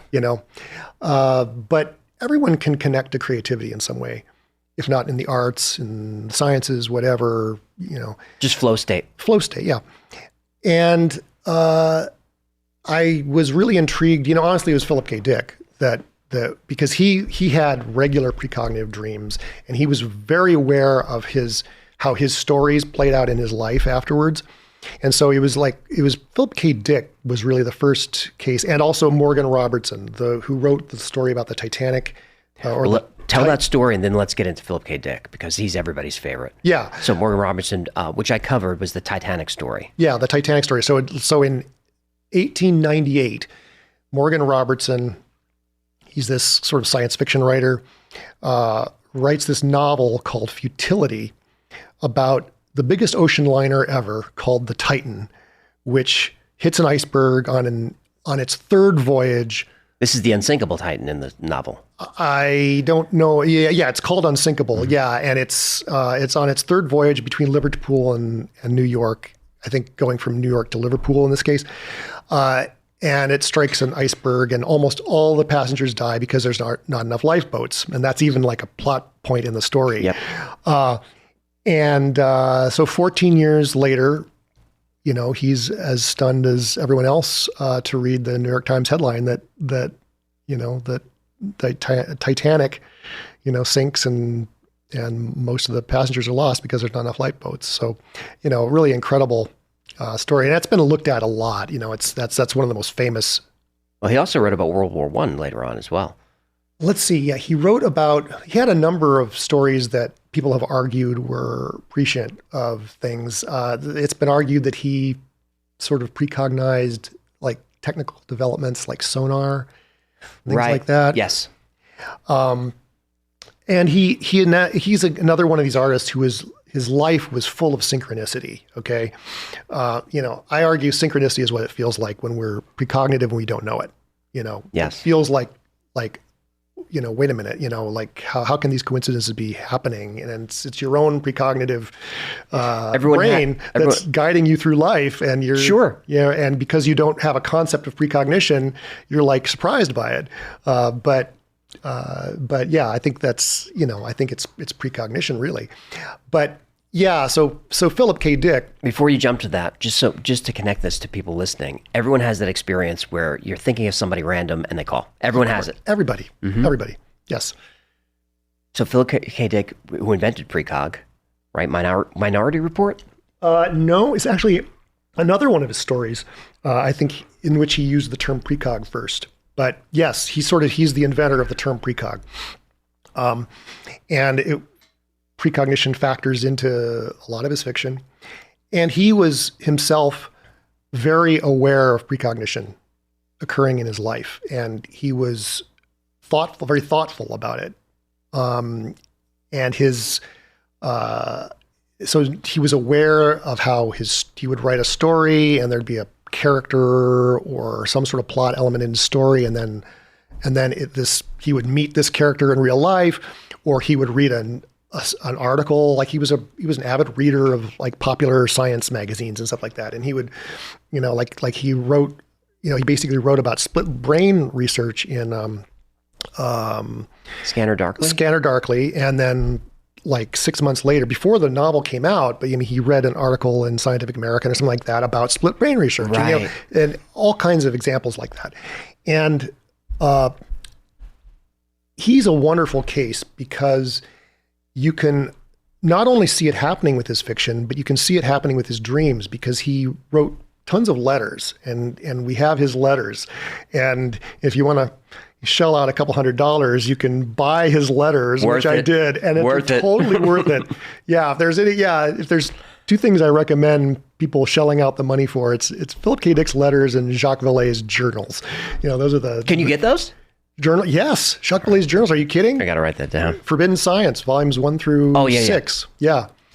But anyway, so you can go through his letters and see him like telling he had this pen pal in the late 70s. I'm blanking on her name, but he'd write these long letters to this person and tell about these dreams he was having, and a lot of the kind of the rudiments of what became his exegesis, or you can find in his letters. But he was having dreams that then would play out in his life, and in a lot of cases he wouldn't identify himself. Like I think this is in Time Loops. I talk about a dream he had that he was clearly precognizing Close Encounters, like 3 years before the movie came out. But it's uncanny, the connections between this dream and Close Encounters. And we know from his journals that he was really fascinated with that movie. Like when it came out, he got all excited about UFOs, and he was reading UFOs, and he was reading Jacques Vallee. Yes. And there are interesting precognitive connections, I think, between him and Jacques Vallee going on. You have to tell us, but wasn't there one, it was mind-blowing, where Jacques Vallee pre-remembered something about a PKD story? Maybe it was Vallis. Well, so I argue, and it's an argument. It's hard. It'd be hard to summarize the argument. It's a fun show. Yeah, but I think that Vallis, is Vallee. Okay. Mm-hmm. Because. So what's the story here?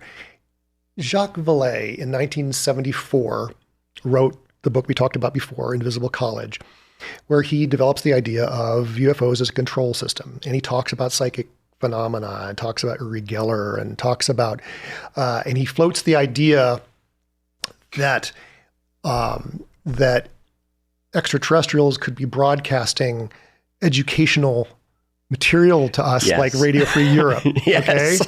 Okay. So exactly at the same time, but a year before his book is published, Philip K. Dick has his famous 2-3-74 experience and starts writing a novel based on it. And we have the first version of this novel, which was published after his death as Radio Free Albemuth. Okay. Right. And it's about this teaching satellite that broadcasts things to awaken sensitive people on Earth. It's basically the premise of Jacques Vallee's book, but Jacques Vallee's book had not come out yet. They did not know each other. Can you imagine running into them at a Berkeley bar? Oh man. Oh wow. If there are two people I would love to, get together in a room. Yeah. But at that time we know that Philip K. Dick was hearing voices. He was hearing, he would get these names that came to him at night. He would get, these ideas that came to him. He even thought he was the subject of an ESP experiment, which I don't rule out. Neither do I. He'd be the guy. He'd be the guy. Mm-hmm. And I think it's more than uncanny that he winds up, he calls this extraterrestrial control system Vallis. And it actually looks like a French word. It Vallee. does. It does. And and I know because I confirmed this with Tessa Dick, that in 1977, like 3 years later, same year that Close Encounters came out, he got really into UFOs and was reading Jacques Vallee's books. She couldn't remember the titles of Jacques Vallee's books, but the most recent one was Invisible College. So I'm certain that he read Invisible College 3 years later. He must have. And I think he was precognizing it when he was initially crafting this story that became Vallee's. But, long before he could read, before he did or even could read Jacques Vallee's work. So I think there's a connection going on there. Did you find any others with Phil Dick, just for the fans like me, in his work that was precognition? Any other just examples of PKD predicting the future?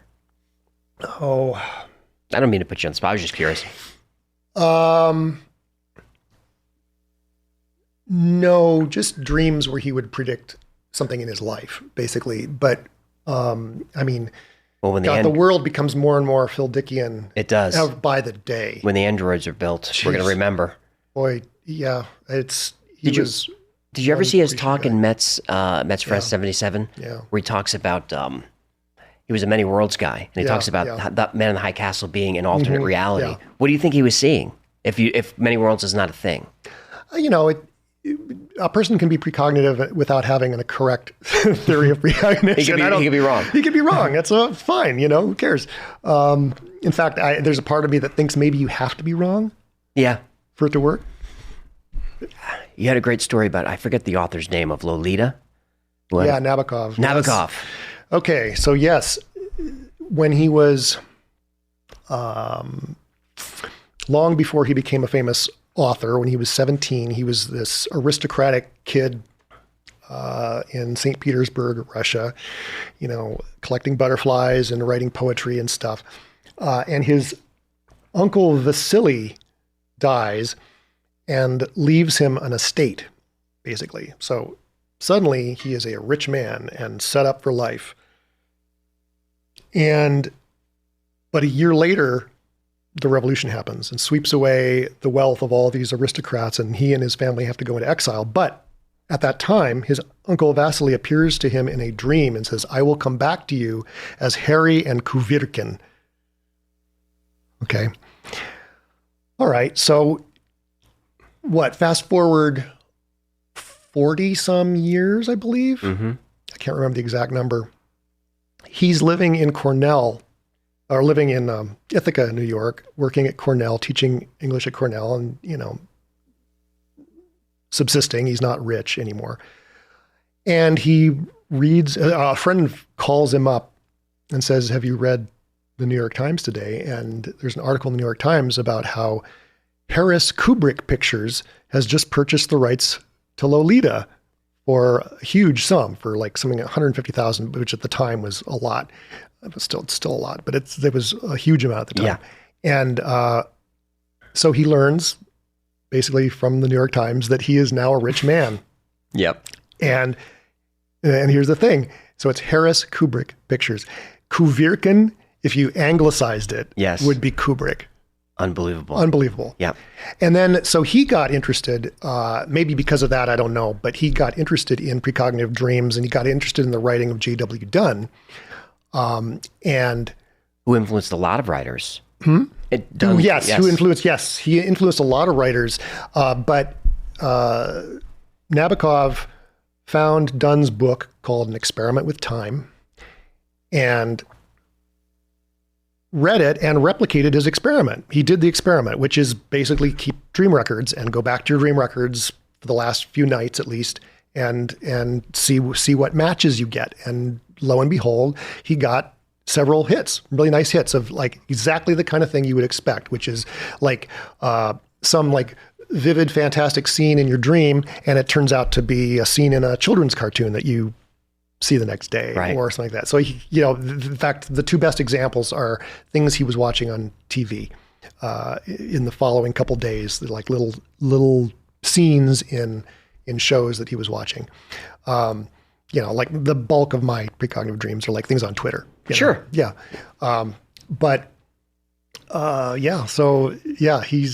He replicated it, and J.W. Dunn was hugely influential on mid-century writers. J.R.R. Tolkien being one of them that people don't realize. No, I didn't either until I read your work. Tolkien, I was like, what was the theory that Tolkien used? The elves were, because they're sort of immortal and omniscient. They're immortal, yeah. They sort of live in this timeless reality, that their sort of cosmology, and it was based on J.W. Dunn's work. And Christopher Tolkien found notes in his father's writings. He'd found drafts of Lord of the Rings and notes about elvish time and the elves that were all sort of stuff, including diagrams taken from J.W. Dunn's books. So J.W. Dunn was influential on Tolkien. We don't know, unfortunately, if J.R.R. Tolkien ever kept a dream diary, which would be awesome. Oh, yeah. Which would be I'd shell out for that one, too. Yes. But anyway, Dunn's ideas, at very least, were influential on him. And he and C.S. Lewis talked a lot about... Just to wrap Tolkien, he has 2 unfinished time travel stories based on Dunn's work. Yes. That's fun. Yes. Yeah. The Lost Road is one of them. And I forget the other one. But yes, he started writing a time travel novel. He and C.S. Lewis, because of Dunn's book, or maybe it wasn't because of Dunn's book, but they challenged each other. One of them, C.S. Lewis, was going to write a space travel novel, and Tolkien was going to write a time travel novel. And so he got four chapters into it and never finished it. But and there's a precognitive dimension to that unfinished novel too, that's pretty interesting, that I talk about in one of my books. But J.W. Dunn was a really, really interesting person, very interesting figure. Well, we stumbled on a segue, so I have to pull another story out of you. We have Lord of the Rings, we have Peter Jackson, then we have the Beatles documentary, which everybody needs to watch. Everyone needs to watch. Everybody. Yes. So there's some precognition there, which I wasn't aware of until you told the story, and it blew my mind. Well, I'm glad it blew your mind, because I was scared to tell that one, because I thought, are people going to just go, no, I don't know. I mean, some people I've suggested this to, looked at me with skeptical eyes, and it's there's no way of proving this stuff. That's the problem. It's the unfalsifiable. It's the unfalsifiable. Yes. So all this is speculation, but I'm aware that you can make connections down the road and all of that. Yeah. It's interesting and fun. That's why we're here. Right. But yeah, so yes, everyone should watch Get Back multiple times. It is one of the most phenomenal things. If you grew up, especially with the Beatles, it's one of the most phenomenal things ever put on film. I mean, it's unbelievable to be in this room with those 4 people, and just watching their creative process is just beyond interesting. And so the way the series starts is, I'm forgetting the exact dates, but it's the first few days of what year? 1969. And they're all in a room kind of noodling on different musical ideas. And Paul McCartney is there sort of noodling on this musical idea. And he's kind of got the tune, but he's struggling with the words. All I can think of is get back to where you once belonged. And then JoJo comes in. I think I have the chronology written down. I can't replicate it for you exactly, but he, a couple days later, he thinks of JoJo. JoJo left his home in Tucson, Arizona, whatever. But so a few days later, George Harrison leaves the band. This is the big cliffhanger ending of the first episode. George Harrison leaves the band. Yes. Walks out, see you around the clubs, he says, and walks out because he's kind of basically sick of Paul McCartney at that point. And so then they have to make 3 visits to, I think they all convened at Ringo Starr's house or whatever, to convince George Harrison to get back to where he once belonged. And to add to this, that line, get back to where you once belong, is something that Paul stole from George Harrison. Right, from another song? From another song George had written. Sour Milk Sea is this song that George had written and given to another artist. I forgot who recorded it. But basically, Paul took this line, kind of tweaked it a little bit, made it get back to where he once belonged. So basically, he's noodling on this idea. All he's got, to start with is get back to where you once belonged, Jojo. from Arizona, which sounds like Harrison. Joe Jarrison. Yeah. Anyway, and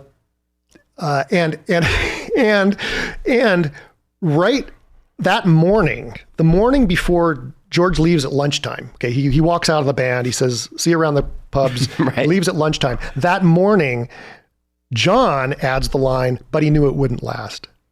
Well, that's right. Yeah, that's worth a rewatch. You'll watch it completely differently now. But I mean, you can't prove that. But that's the way it works, though. I mean, these Well, Paul and John, artists, they would have liked this theory. John would have liked this theory, I think. I think John would have. Yeah. That's the way it works. I mean, artists get inklings of things, and they just get these ideas. Like, where does this idea come from? But it's like they have to work it out. Just kind of like Roy Neary in Close Encounters, like having a vision of this, like, tower thing and like trying to work it out. What does it mean? What is it? And you can reread that Close Encounters as precognition if you want. Like, you can reread it as he's creating this thing and then looks over at the television and then sees what he's been working on. That's the way it happens in the lives of artists, that they work out these ideas and then they open a magazine. It's like, oh, Jesus, I just wrote a novel about this idea. Any of these stories that are kind of teleological, where you're just sort of drawn to a conclusion or meant to be, you can go back and see that you could be in a loop. Exactly. Right. Exactly. What is it about creativity and artists and emotion? Because all these seem to be tied to emotion, yes? Yeah, I think it's just that artists are more, sensitive. They're more in tune with emotional, and more imaginative, more. I think everybody has an imagination. Everybody has an intuition, but some people they prioritize it. That third eye is always kind of a little bit open. Yes, and they're aware of it, and they're noting it. They're noting it at least mentally, if not on paper. Right. And that's what it takes to notice this stuff. Is you have to be noting, you have to be paying attention in your life, in your waking life, to make those connections to the dream world and to the world of creativity and stuff. So like when you're paying attention, that's why that again is another reason why meditation is so valuable, because it gets you to pay attention. Mindfulness, just being mindful. So that I think the more mindful you are, the more you are going to notice this working in your life. I don't like when people talk about precognition as some kind of power or special power that some certain individuals have. I think it's basic to our functioning, and we're just not aware of it. And I think it's becoming aware of it that is what makes you a precog. I think we're all precogs, but a precog is someone like Philip Dick who is aware of this operating in their life and develops kind of an understanding of it, even if they're not necessarily completely correct. They don't need to be correct about it, but they can be just aware enough that they're aware that it's happening. Well, you set up a great cliffhanger again for the break, is because this isn't magic. This is science and biology. Yeah. Yeah. I think we can. But those can be magical. I don't want to be the kind of materialist who says you can't think of it as magic. It's perfectly fine to think of it as magic. Quantum mechanics is magic. Sure. I don't think anyone would, Feynman would say so. Sure. Yeah. All right. So can we talk quantum mechanics when we get back? Yeah, sure. All right. See you in a minute. So we talked about how Einstein relativity allows for time travel. We talked a little bit about creativity, precognition. Let's get into some of the science that makes this work. I guess Daryl Bem could be a good place to start. Sure, yeah. Yeah, so Daryl Bem's a really interesting guy. He's a psychologist at Cornell. He's emeritus now. But his story is interesting. He was never interested in parapsychology really until the 90s, I think the early 90s, when a colleague of his, I guess a colleague or another psychologist anyway, named Charles Honorton, who was a parapsychologist and doing parapsychology research, wanted someone who had training as a mentalist to sort of be part of his experiments, because that's a good control, to make sure that there's no cheating and so on. And Daryl Bem is a trained mentalist. And necessarily have an interest in ESP or whatever, but he wasn't a knee-jerk, he just didn't know anything about it. But he was game to sort of be part of these experiments, to sort of ensure that everything was kosher. And Anderson got, very, positive results in these. I think they were telepathy experiments, if I'm not mistaken, or maybe the remote viewing, I'm not sure. But anyway, Daryl Bem realized, there's something to this. He's getting results, and so anyway, in the first decade of this century, he already had a very successful career as on personality and various topics. He was a very respected psychologist. But anyway, he did this large series of experiments in which he reversed cause and effect in basic psychology paradigms. One of them being like priming, like a typical priming experiment, you'd be subliminally shown some picture or whatever, and then see how it affects your behavior afterwards. Right. Well, he would do an experiment in which people perform on some test and then are shown something subliminal afterwards. Okay. So this kind of like reversal of cause and effect. Anyway, he got significant results in like 8 of 9 experiments that he did. Can we explain the curtain test? Yes. The photos? Yeah. Like those. This is the most famous one. So he had, these were very large experiments with large groups of undergraduates. But he had undergraduates sit at a computer and choose which of 2 curtains on a screen had a picture behind it. Okay. Now I'll add, there wasn't actually already a picture behind these curtains. They're just curtains. It was generated randomly after the mouse click. Right. So, okay. Anyway, so they make a mouse click and then it shows if they're right or wrong.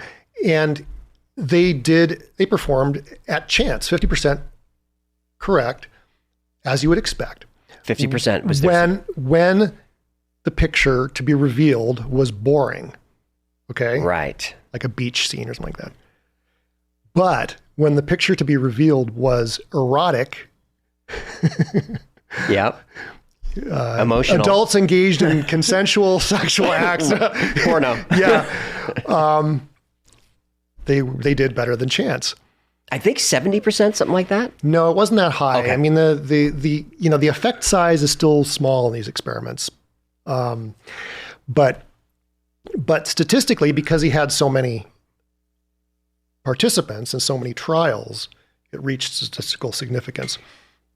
Okay. And then there's another series of experiments that sort of reversed the typical order of a memory experiment. So at a typical memory task, you might like be shown a word list, and then you engage in some seemingly unrelated task that reminds you of certain words on that list. And then you take a test on the word list, and you'll be expected to perform better on the words that you were reminded of. Okay. Sure. Well, in his version, he had kids look at a word list, then he tested them on the list. And then after the test, he had them engage in a task which subliminally reminded them of certain words on the list. And guess what? They did better on the words that they were subsequently reminded of. Just let that land for a second. Let that land. Yeah. They were reminded of certain words later, and those happened to be the words they did better on from the list. Yes. Retroactive facilitation of recall is what he called this. Just to be fair to the skeptics, 2023, there was a replication issue, right, with Bem's research. Okay, there's a lot of controversy about this. Immediately, the skeptics jumped on this in this came out in 2011. Right. Immediately, skeptics were enraged. I mean, my colleagues at one of the psychology organizations were enraged. Yeah. Anyway, and then skeptics said, no, this can't be replicated. And here we tried to replicate it and we couldn't. But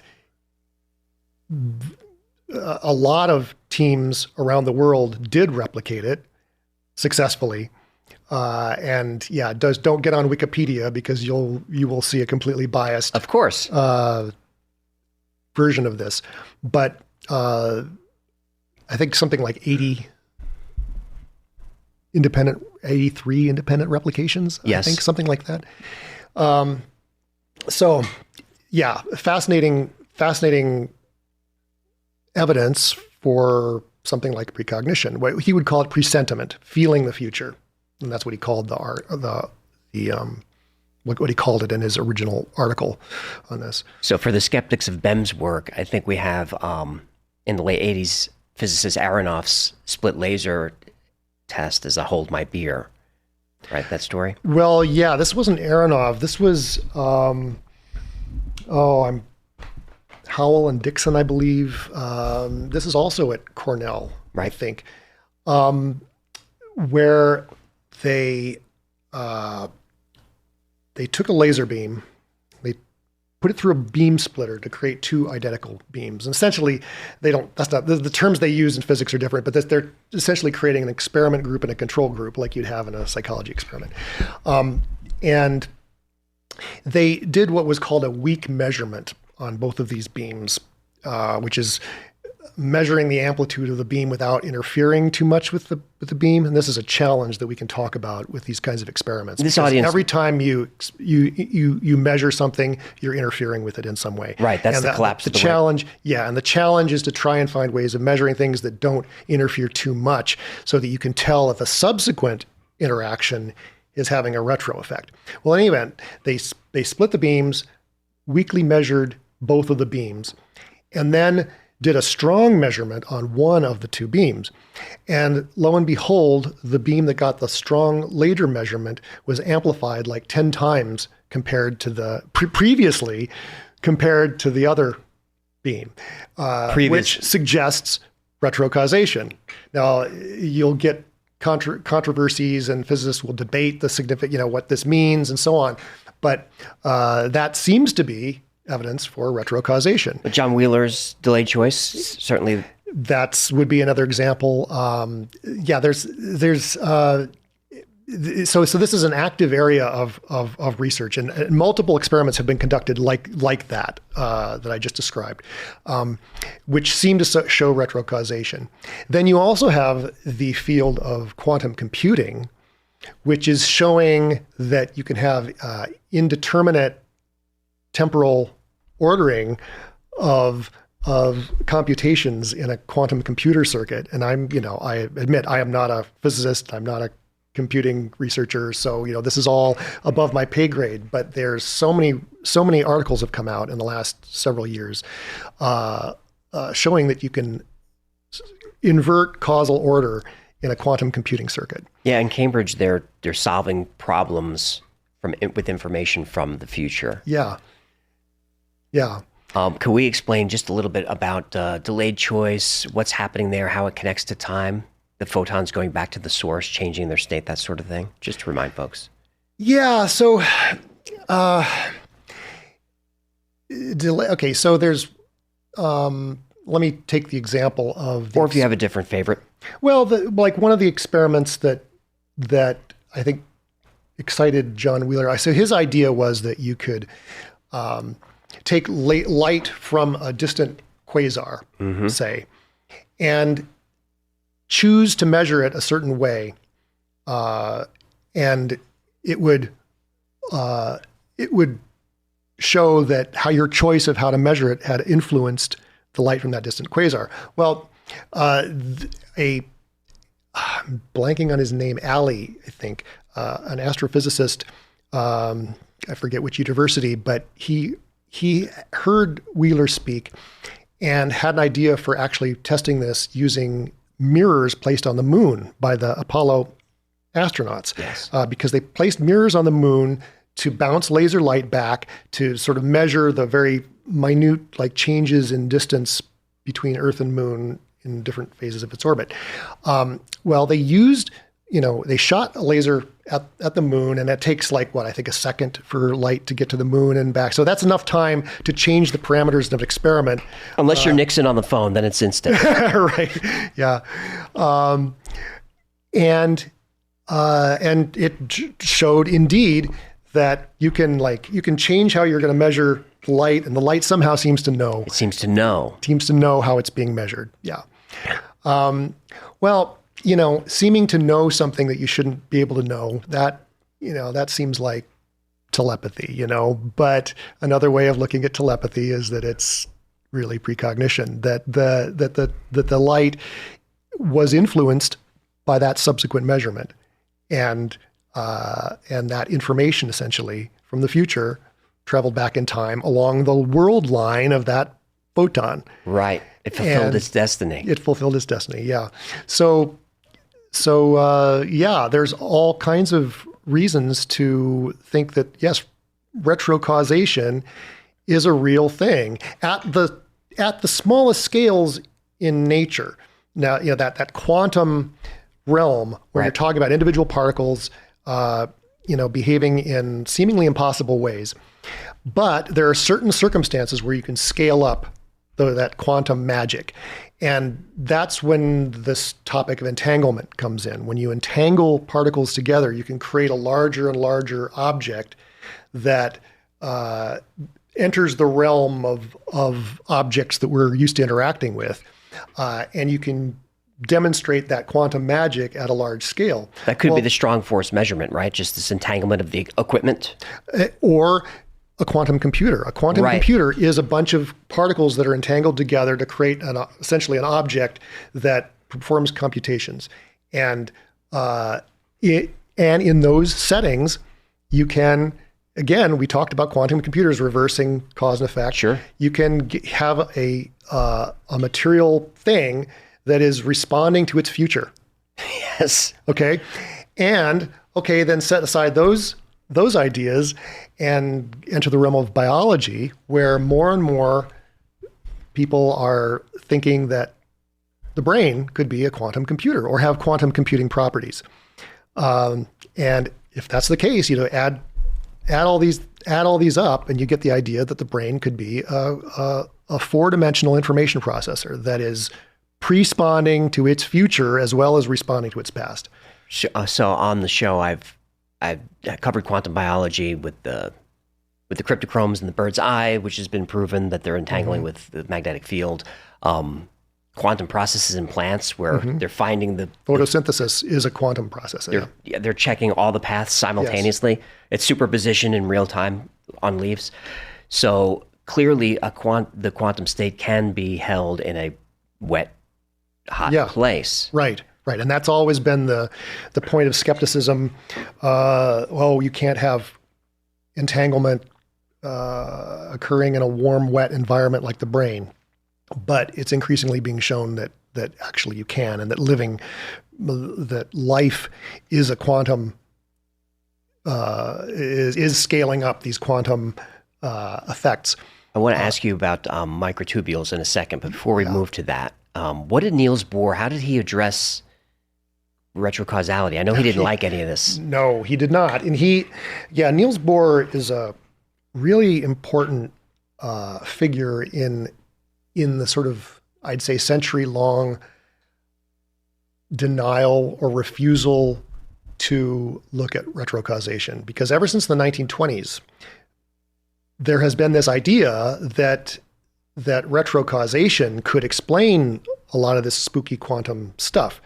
But the idea just keeps getting shoved aside, partly because of Niels Bohr's personality. I mean, he was just a very forceful personality, and he sort of got the whole field of physics to just basically agree to not interpret what was going on at a quantum level and just say it's random, and just accept that the world is random on a fundamental level, and that's the answer, and you just have to wrap your head around that. Well, a lot of people have not wanted to wrap their head around it. They have not been satisfied with that answer. Einstein famously said, "God does not play dice." That's right. But Niels Bohr basically dominated the field until really the last couple of decades, when what's called the Copenhagen interpretation, and he was from Denmark, so it's called the Copenhagen interpretation, when it's kind of broken down. And now you have this kind of flurry of rival theories going on in the field. So you've got, besides the Copenhagen interpretation, you have many worlds theory that we talked about. You've got Bohm's pilot wave theory. You've got multiple rival theories, but retrocausation, or some version of retrocausation, and not all physicists call it retrocausation. The problem is they use different terms sometimes to mean the same thing. Like what? What are we looking at? Well, they'll tell you that to be really precise, you can't talk in terms of causation anymore, and you need to talk in terms of constraints. And like they'll use different language because they don't want to give this impression that somehow energy is traveling from the future to the past and stuff like that. There's a team that wrote a book relatively recently called Beyond the Dynamical Universe, which is basically making this same argument that I'm talking about, but they don't use the term retrocausation, and they take pains to distinguish themselves from other physicists who use the term retrocausation, but they're basically talking about the same thing, which is that something happening in the future is constraining what's happening now, and thus that's a kind of information traveling backward in time. For us ordinary humans who need to be able to grasp this somehow, we need these clumsy expressions like influence or information traveling backward in time. We need to be able to put it that way so that we can wrap our heads around it. But that's, a physicist will have a more precise way of talking about it. But the basic idea is that what happens in the future influences what's happening now, and what's happening now influenced what happened in the past. It's so elegant. I don't know why there's such resistance to it. It's so elegant. Well, it takes away free will, or it seems to. It does. That's something kind of stressful about your theories, is determinism and free will. So if everything that's going to happen is going to happen regardless, because we're on this timeline, then why does anything matter? Well, right. That's where people's heads go. Right. But the more you sit with it, you get to another place. I think. That's a devil's advocate because I'm on board. Yeah. That's what hangs people up. That's people's hang up. Yeah. It is a literal hang up. People get hung up on this question of free will, and they think, oh, well, then if it's going to happen anyway, what's the point? But, just think about that for a second. You can't know the future. That's the thing. This is what I call the precognition paradox. You cannot know the future. Right. So you cannot know the future, and you don't know how how the future is going to unfold based on your actions. And just laying in bed in the morning and not getting up and putting on your pants and going to work, that's an action just as much as getting up and putting on your pants and going to work. It's true. So it's like, it doesn't make any, you got to do something. And so I'm a Zen guy. All right. And really? Yes. And when you sit with the block universe as a koan, as a kind of, koan, you reach a point where you go, holy shit. It's beautiful. And it's like, it's liberating. It's liberating to get rid of the baggage of free will, determinate, like, who fucking cares? It's just easy for you to say. Well, but it's honestly, this is a point you can get to when you treat this as a koan, as a riddle to be solved, and don't just like turn away from it. But that's unfortunately what generations of physicists have done. They've turned away from it because this trespasses on some philosophical idea that's really important for us as Westerners. True. And it's distorted their interpretation of the science, that's not scientific either. We talked about ways in which scientists don't behave scientifically. Well, generations of physicists have avoided a very obvious and elegant conclusion, or a very obvious and elegant hypothesis about nature, simply because it is philosophically and culturally kind of uncomfortable. And that's not behaving scientifically either. No, it's not. Fortunately, they all haven't. So eventually the evidence is just going to stack up. Yeah, but it's it is, acquiring that evidence is tough because of this problem of distinguishing between, when you measure something, you're interfering with it. So how is your measurement, is it simply changing the future, or is it changing? It is very hard to test this experimentally, and for exactly the same reasons why it is hard to prove that my dream about two buildings with corrugated facades that were mosques on the morning before 9/11 wasn't a coincidence. I mean, of course, you can't prove that. That will always be the counter. The uncertainty principle. So that uncertainty principle is right there at the heart of the topic of precognition. So before we talk about Penrose and Hameroff, which everybody listening knows, let me pull another story out of you, because I love the bootstrap paradox. Yeah. You've addressed this, I think, in your work. Can you explain what that is? And yeah, so the bootstrap paradox is my favorite. I mean, it's another way of putting a time loop, basically. It's the idea. So say you have here's an example that David Deutsch, the physicist and quantum computing pioneer, uses in a paper that he wrote in the 1990s. He says, okay, you have a Nobel Prize winning physicist. Nobel Prize winning mathematician. And he has access to a time machine. And he goes back in time and finds himself, his younger self, studying in the library, and gives him the proof that he later won the Nobel Prize for solving. And so he basically just gave it to himself in the future. Right. And there's nowhere in that causal loop where anybody actually did the work of solving that math problem. Okay. Well, that's what makes steam shoot out people's ears. It's like bothered me since Star Trek IV: The Voyage Home. Exactly. Yes, right. Exactly. How do we know you didn't invent the thing? Exactly. It's there at the heart of any time loop is this bootstrap paradox. But again, it's not really a paradox. Bootstrap paradox is a misnomer. It's a tautology. It's not a paradox. In fact, I think that everything is bootstrapping. Wow, I hadn't considered that. That goes all the way down.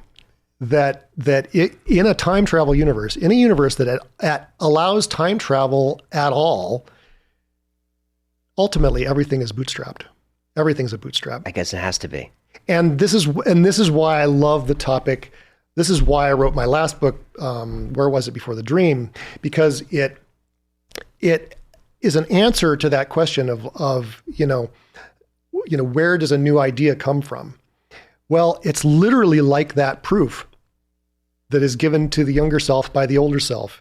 And it doesn't come from it literally comes from nowhere, in the sense that there is nowhere in the history of an idea where somebody actually did the work of solving a problem. It just literally is given to your younger self by your older self. And that's plagiarism of the future. Plagiarism of the future. So this is the time loop at the heart of creativity, I think. And it's literally creation ex nihilo.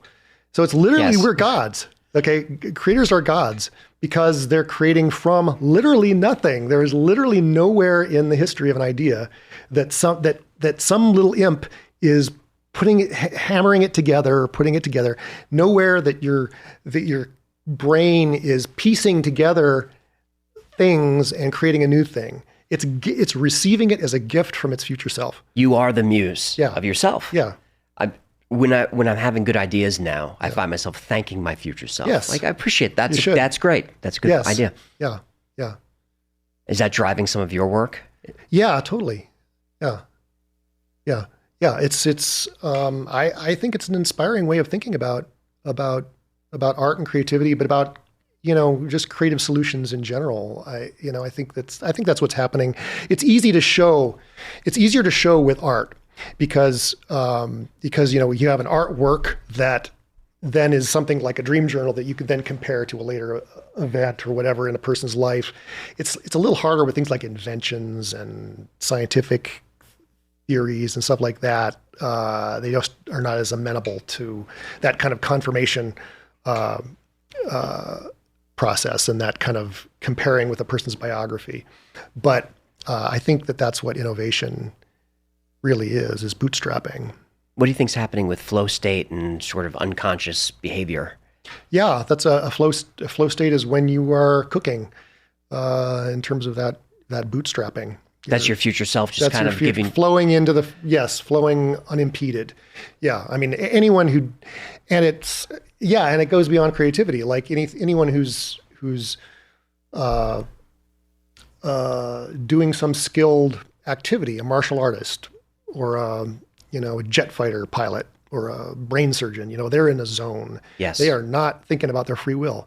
This is another reason I tell people, stop worrying about free will. Your best self always comes out when you're not thinking deliberately about your will. Every time. Exerting your will. Your best self is that in the zone when you are a machine. You're part of a machine, and you're part of what I think of as a sort of four-dimensional machine. That's like, cycling through time as well as space.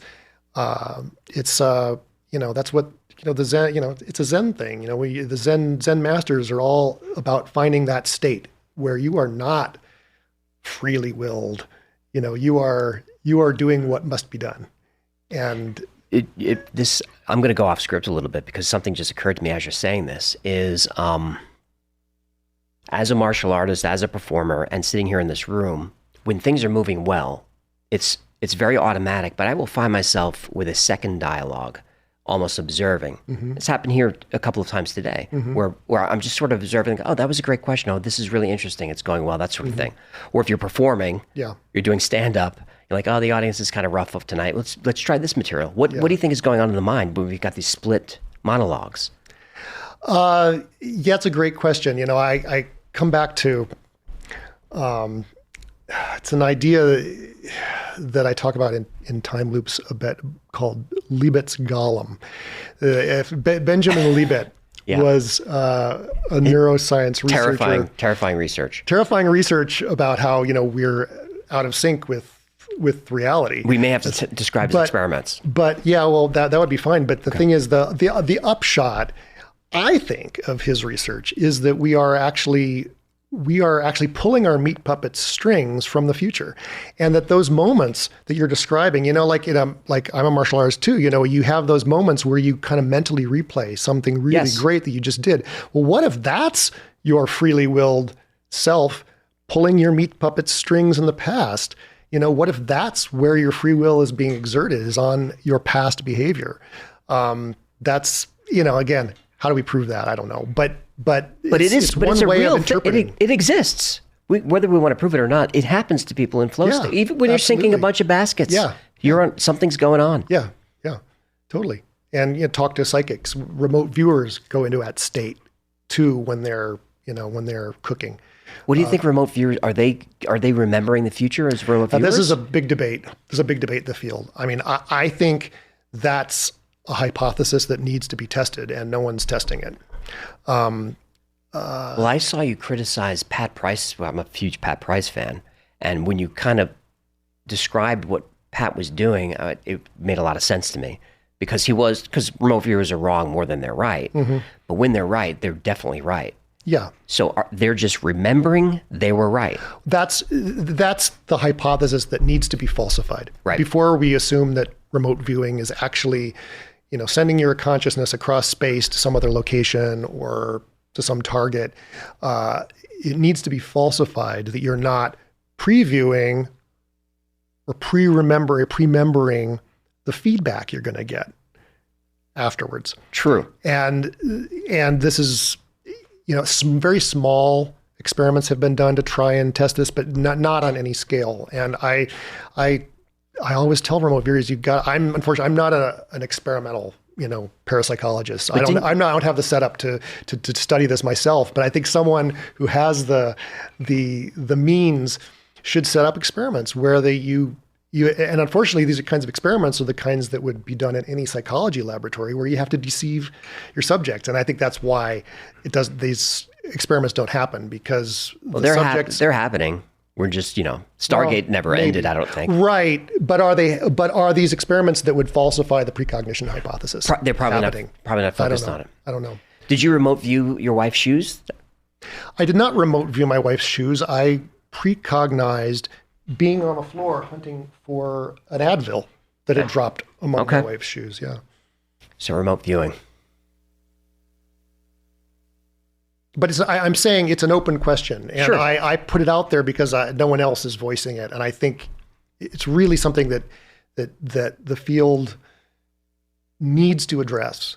Well, that's if why I it's gonna asked move you, forward. is because when I read your work, I put it down and I just like, oh shit, I hadn't considered. That's why I ask you questions. Maybe it's not even your field, but you're here, so might as well pick the brain. Yeah, but it's remote viewers will get understandably touchy about it because I mean, it's important. It feels it's validating of a certain belief system that about consciousness and so on, that it leaves the body and so on, and I get it. People don't want cold water thrown on that, and I'm saying, look, this is you. If you're going to really believe that, you need to test it. That's the point of being a materialist scientist, which is, really testing rigorously and taking the most reductive version of a story and seeing if that reductive version can explain the results. And maybe it can't. I'm open that maybe there is, more remote viewing than precognition. I certainly talk to people who are very convinced that that's the case. But it needs to be done in the context of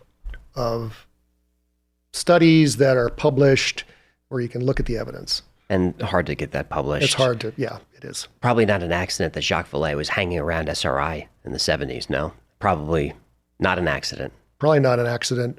And he was like one of the first people to raise this possibility, by the way. I mean, it's in his journals. Like he had lunch, this was 1978, I think, with the SRI guys and said, like, how do you guys know this isn't precognition? You're treating this all like this is clairvoyance, and this could be all precognition. And he was very early on that kind of bandwagon that this may be precognition.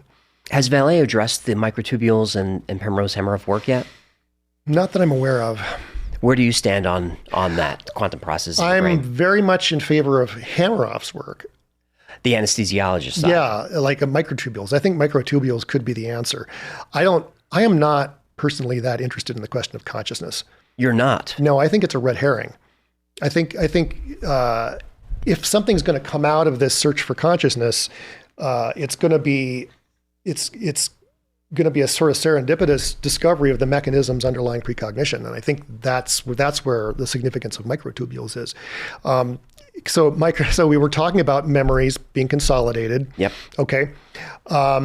So guess what it is in neurons that reshape the synapses every night when you're dreaming and creating new memories? Microtubules. Yep.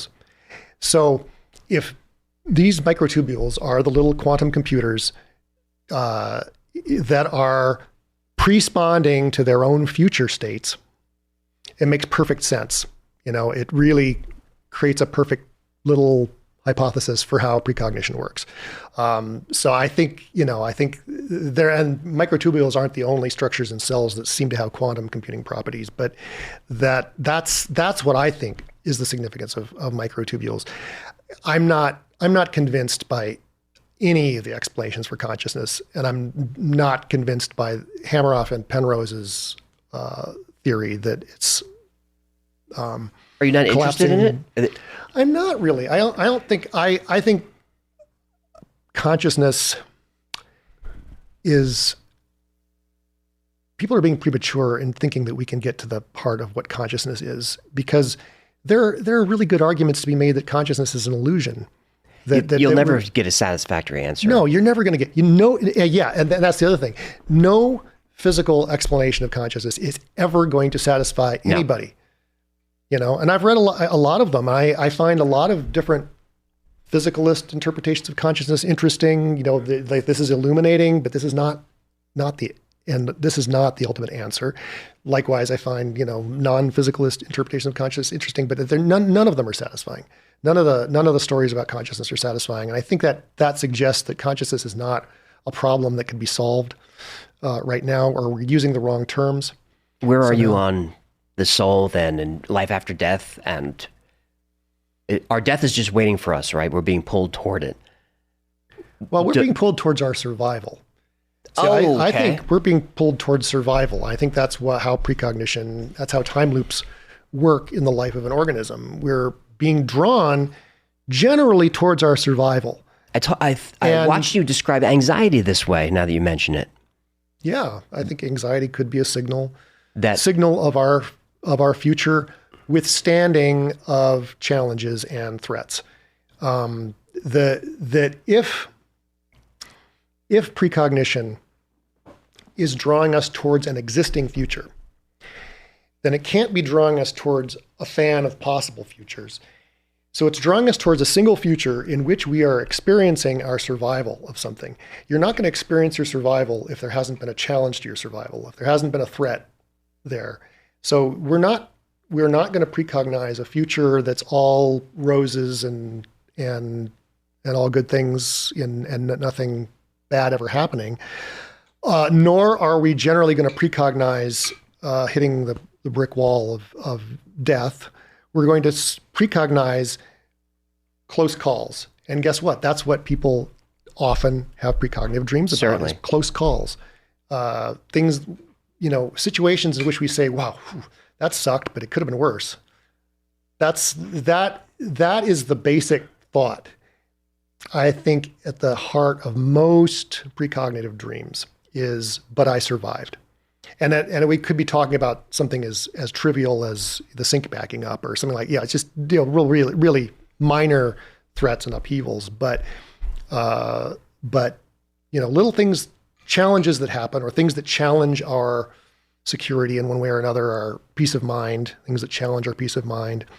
But I'm still standing.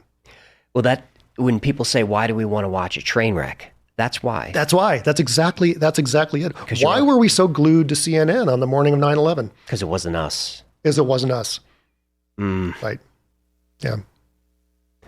Yeah. There's that great, it's supposedly an Aristotle quote. I don't know if it actually appears in Aristotle, but luck is when the guy next to you gets hit with an arrow.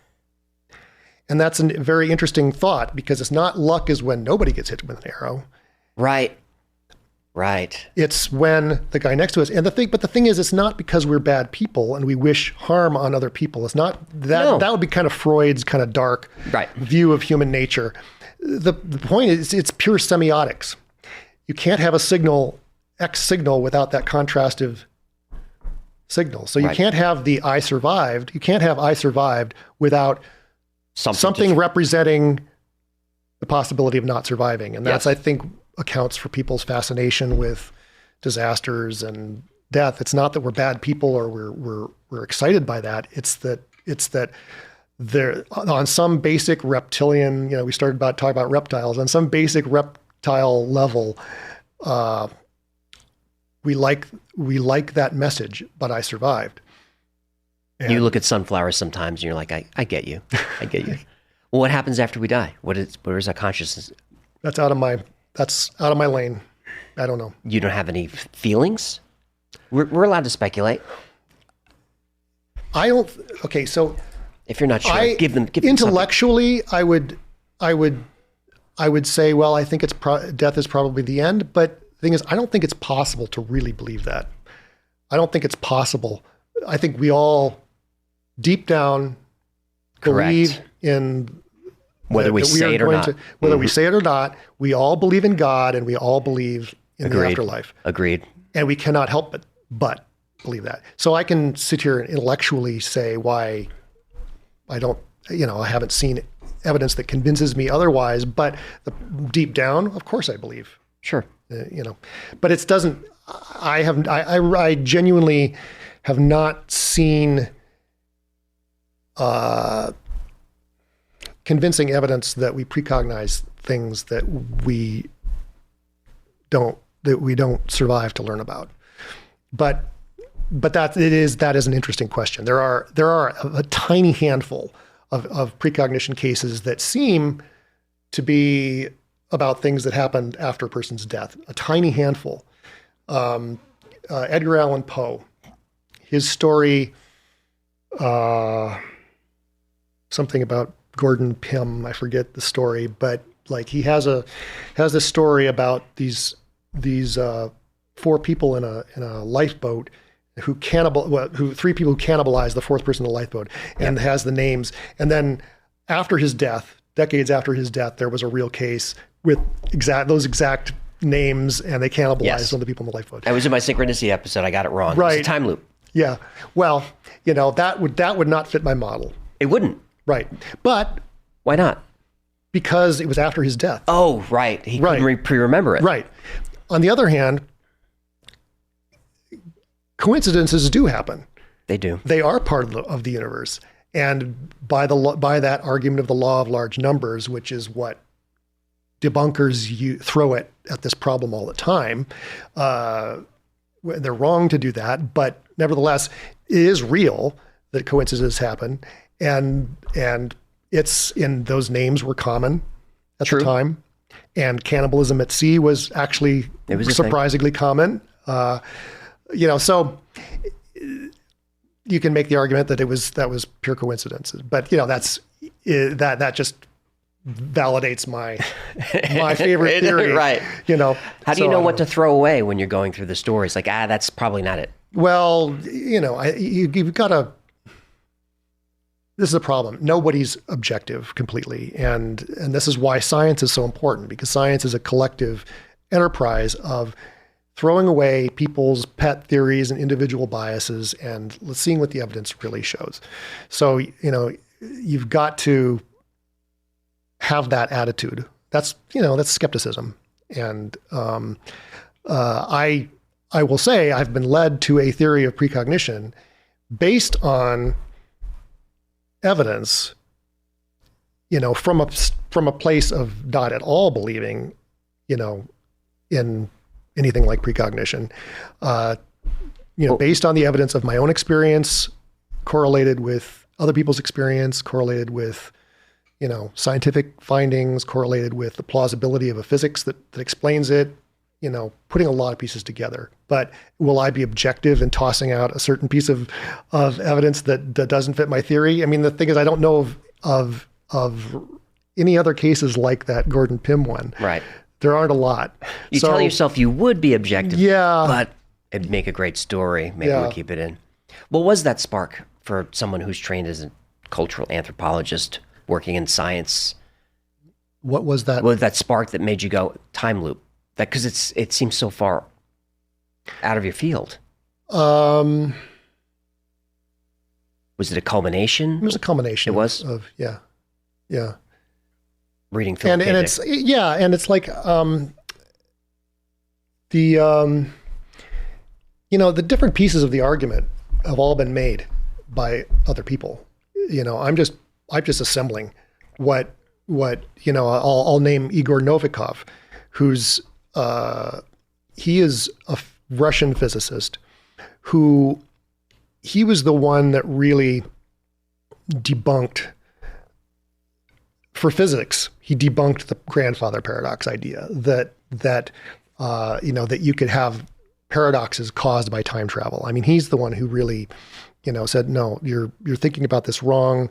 Anytime you go back in time and have an effect in time, that's part of the backstory of the present, and that, including your journey through time. So he basically was articulating something like a time loop or bootstrap paradox. In fact, his term for bootstrapping is jinn. The jinn, they're the mythological creatures in Islamic mythology that just appear out of nothing. He called them jinn, and this was in the context of writing about wormholes and how you might have an effect arising from traveling through a wormhole where something arises literally from nothing. So this was, Igor Novikov was writing about this in the 90s.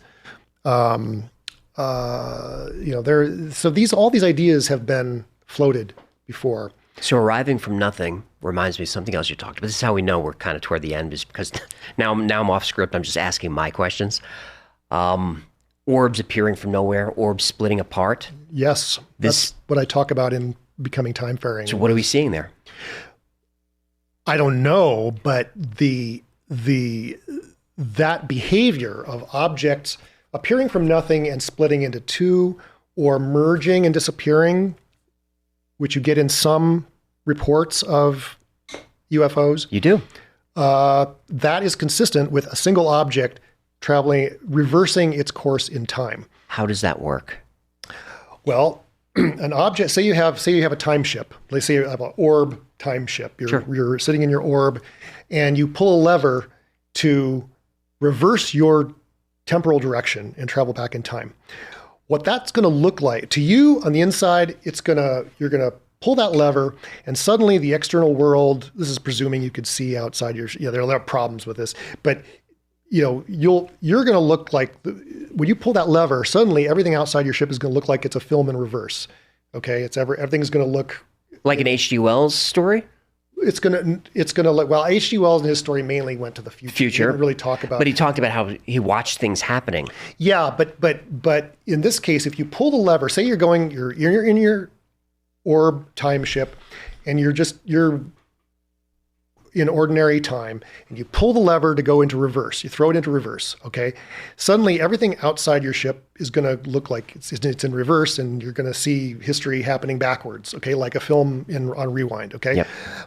From an outside perspective, the outside observer, what they're going to see is two time ships, identical time ships, converging and disappearing. Yes. That's what it's going to look like to an outside observer. And likewise, say you're enjoying the sort of the history rewinding for a while. Go, I'm going to throw it back into forward. You pull the lever again.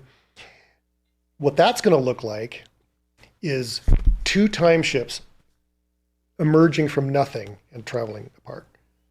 So an outside observer would see like that. So that S-shaped movement would look like an object over here, two objects splitting over here, and these two objects merging and disappearing, and that other object flying off. That's what it would look like. I worked this out for myself using flip books. Flip books? Yeah. Okay.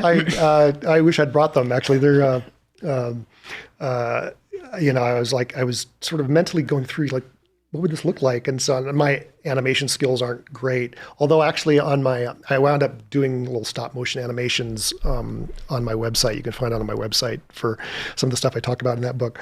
But I worked this out in flip books using little orbs in flip books and like what it would look like. And it's like really trippy to what this visual effect is. And it is consistent with some descriptions of UFO behavior. And so that's where why I support Mike Masters, or at least the plausibility of his hypothesis that again, I'm less interested in the anthropological part of it, but in the behavior of these objects, there is all kinds of reasons to think that they are manipulating time. And that's one of them, that they could be actually reversing their course in time. They could be actually physically traveling backward in time. What about when we see more than two? You could have a single object that reverses its course multiple times, and the time stream would look for that duration of time like a swarm of objects. We see that. We see swarms. Yeah. Yeah. In fact, the example I use in the book is apparently Werner von Braun. Now, he wasn't there to see it. He wasn't at the Trinity test, but apparently he wrote in his diary that people at the Trinity test reported seeing swarms of objects. A lot of tests, we've seen this. Yeah. And, what if it was a single object, single guy in a time ship, wanting to get multiple vantage points on this event and scrub it back and forth, like you were looking at scrubbing a timeline back and forth. Wow. What it would look like to an outside observer is a swarm of objects. And why are they moving the same way? Because it's the same ship. It's the same ship. Yeah, scrubbing a timeline. Yeah. Okay, blew my mind again. So yeah, I wish I'd brought those flip books because it. If you have them online, we'll throw. Yeah, I have them online. There's a website. I did little. My daughter helped me make little like stop motion animations of flying saucers merging and stuff like that. So, what are we missing out of time faring that we should cover? I mean, I think I could throw all my stuff. I'll talk to you for hours. Just the don't get hung up on grandfather paradoxes. These hang-ups that people have about about time and time travel, they're totally false. They're myths. And the thing is, they're falsehoods that have been promoted by some of the greatest minds of our time, like Stephen Hawking. Yes. Thought that time travel was impossible because it would lead to paradoxes. But the whole first chapter of my book is why that's a complete nothing burger. There's time travel does not lead to paradox. If you get on board with that and block universe and delayed choice, everything just seems to make sense now. Everything just seems to fall right elegantly, perfectly. Yeah, everyone needs to read your books for sure. What else did we miss, Eric? I don't know. We covered a lot. Where should they go? Where do you want them to go? The nightshirt? If you're into sci-fi, the nightshirt. Yeah, I don't really contribute. I mean, I don't have time to blog anymore. I'm on, lately I've been putting some things on my Substack. It's also the nightshirt. They can find my books on my website, ericwargo.com. And, they're all on Amazon. And nobody should follow you on Twitter, right? Let's not I'm on it. Twitter. I don't really post that much on Twitter anymore. I had a great following a few years ago, and then when Twitter changed, I lost. You did? Yeah, had a good engagement. I had a good audience on Twitter, and then half the people left Twitter, and then half the people stopped posting, and it became kind of a hell site. But I'm still there. Okay. And they can interact with me there. They can DM me or whatever. Well, I definitely want to check out your Substack. I didn't know you were doing that. The nightshirt was mostly the way I prepared for this conversation. But talk about a rabbit hole. So fascinating. That stuff is evergreen, by the way. Doesn't matter that you haven't posted in a while. Well, actually, I've started on my Substack. I've been reposting a few of the older articles that I really liked on the nightshirt that no one sees anymore. I reposted those on the Substack. I'd love to see you go back to those old ones with new commentary, things that you've learned through your writing. Well, that's what I did. I sort of rewrote those pieces and added to them and so on. But yeah. All right. Dr. Eric Wargo, huge influence on this channel and my storytelling. Thank you so much. This has been great. This has been really fun. Really fun. You'll come in for every book. Cool. All right. Thanks, Eric. Thanks. So here's what checks out about Eric's work. His PhD is from Emory University. He worked as an editor for psychology organizations for years. The block universe theory is real. It comes directly from Einstein's special relativity. Hermann Minkowski formalized it in 1907. Now that's the idea that the past, present, and future all exist simultaneously. And most physicists accept this. It's not fringe science. Now let's talk about Daryl Bem's experiments. This is where things get interesting. In 2011, Bem published 9 experiments showing precognition effects. Students chose which curtain hid erotic images before the computer even generated them. Memory tests where future studying improved past performance. The results were statistically significant. And here's what most people don't know. Bem's work has been replicated. A 2015 meta-analysis found 90 independent experiments. Many showed the same effects. The replication crisis you hear about is focusing on failed attempts by skeptics. But successful replications do exist. I just had to bring that up, just to keep us honest. Now, the quantum physics part, that's real too. Wheeler's delayed choice experiments, I've talked about that a million times. The quantum eraser studies. These show measurement choices can retroactively affect past events. Quantum computing researchers are now working on something called indefinite causal order. Computations where cause and effect run backwards. I know. And Eric's personal stories are compelling. His 26-year precognitive dream, the calendrical resonance patterns, artists like Michael Richards sculpting himself being pierced by airplanes before dying in the Twin Towers, David Mandel dreaming about the towers collapsing exactly 5 years before 9/11. These cases are documented. And I keep coming back to Jung's scarab story. The patient dreams of receiving a scarab beetle. The next day, Jung hears tapping on his window.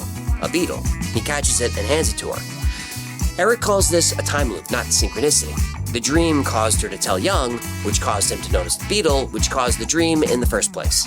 It's a closed causal loop. This connects to a lot of topics I've covered on the channel. The episode about synchronicities touched exactly on these patterns.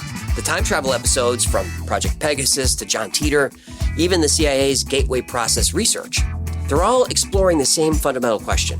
Does consciousness transcend linear time? I don't know.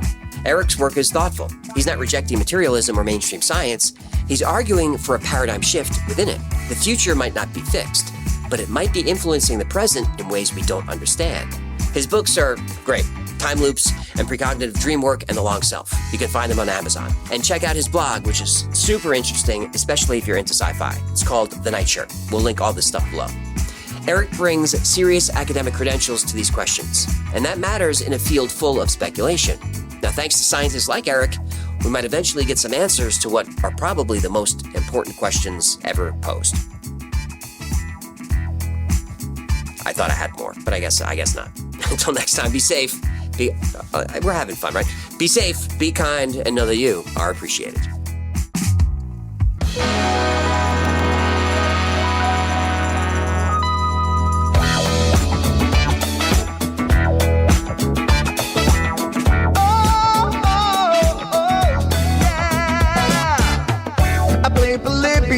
In Area 51, a secret code inside the Bible said I would.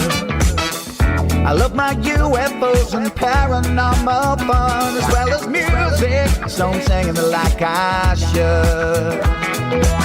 But then another conspiracy theory becomes the truth, my friends, and it never ends. No, it never ends.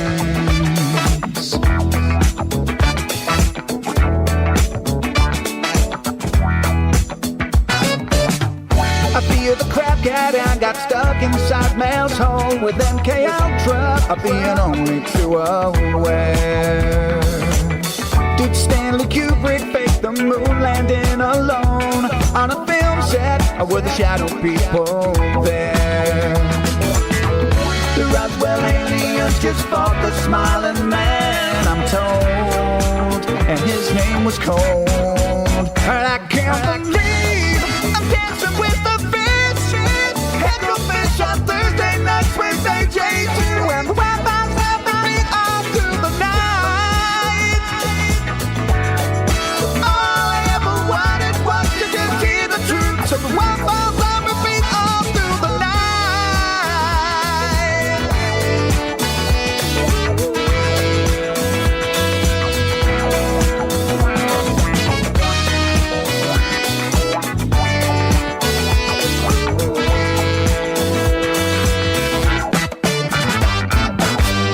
The Mothman sightings and the solar storm still come to Agatha, the secret city underground. Mysterious number stations, planet Earth 02, Project Stargate, and what the Dark Watchers found.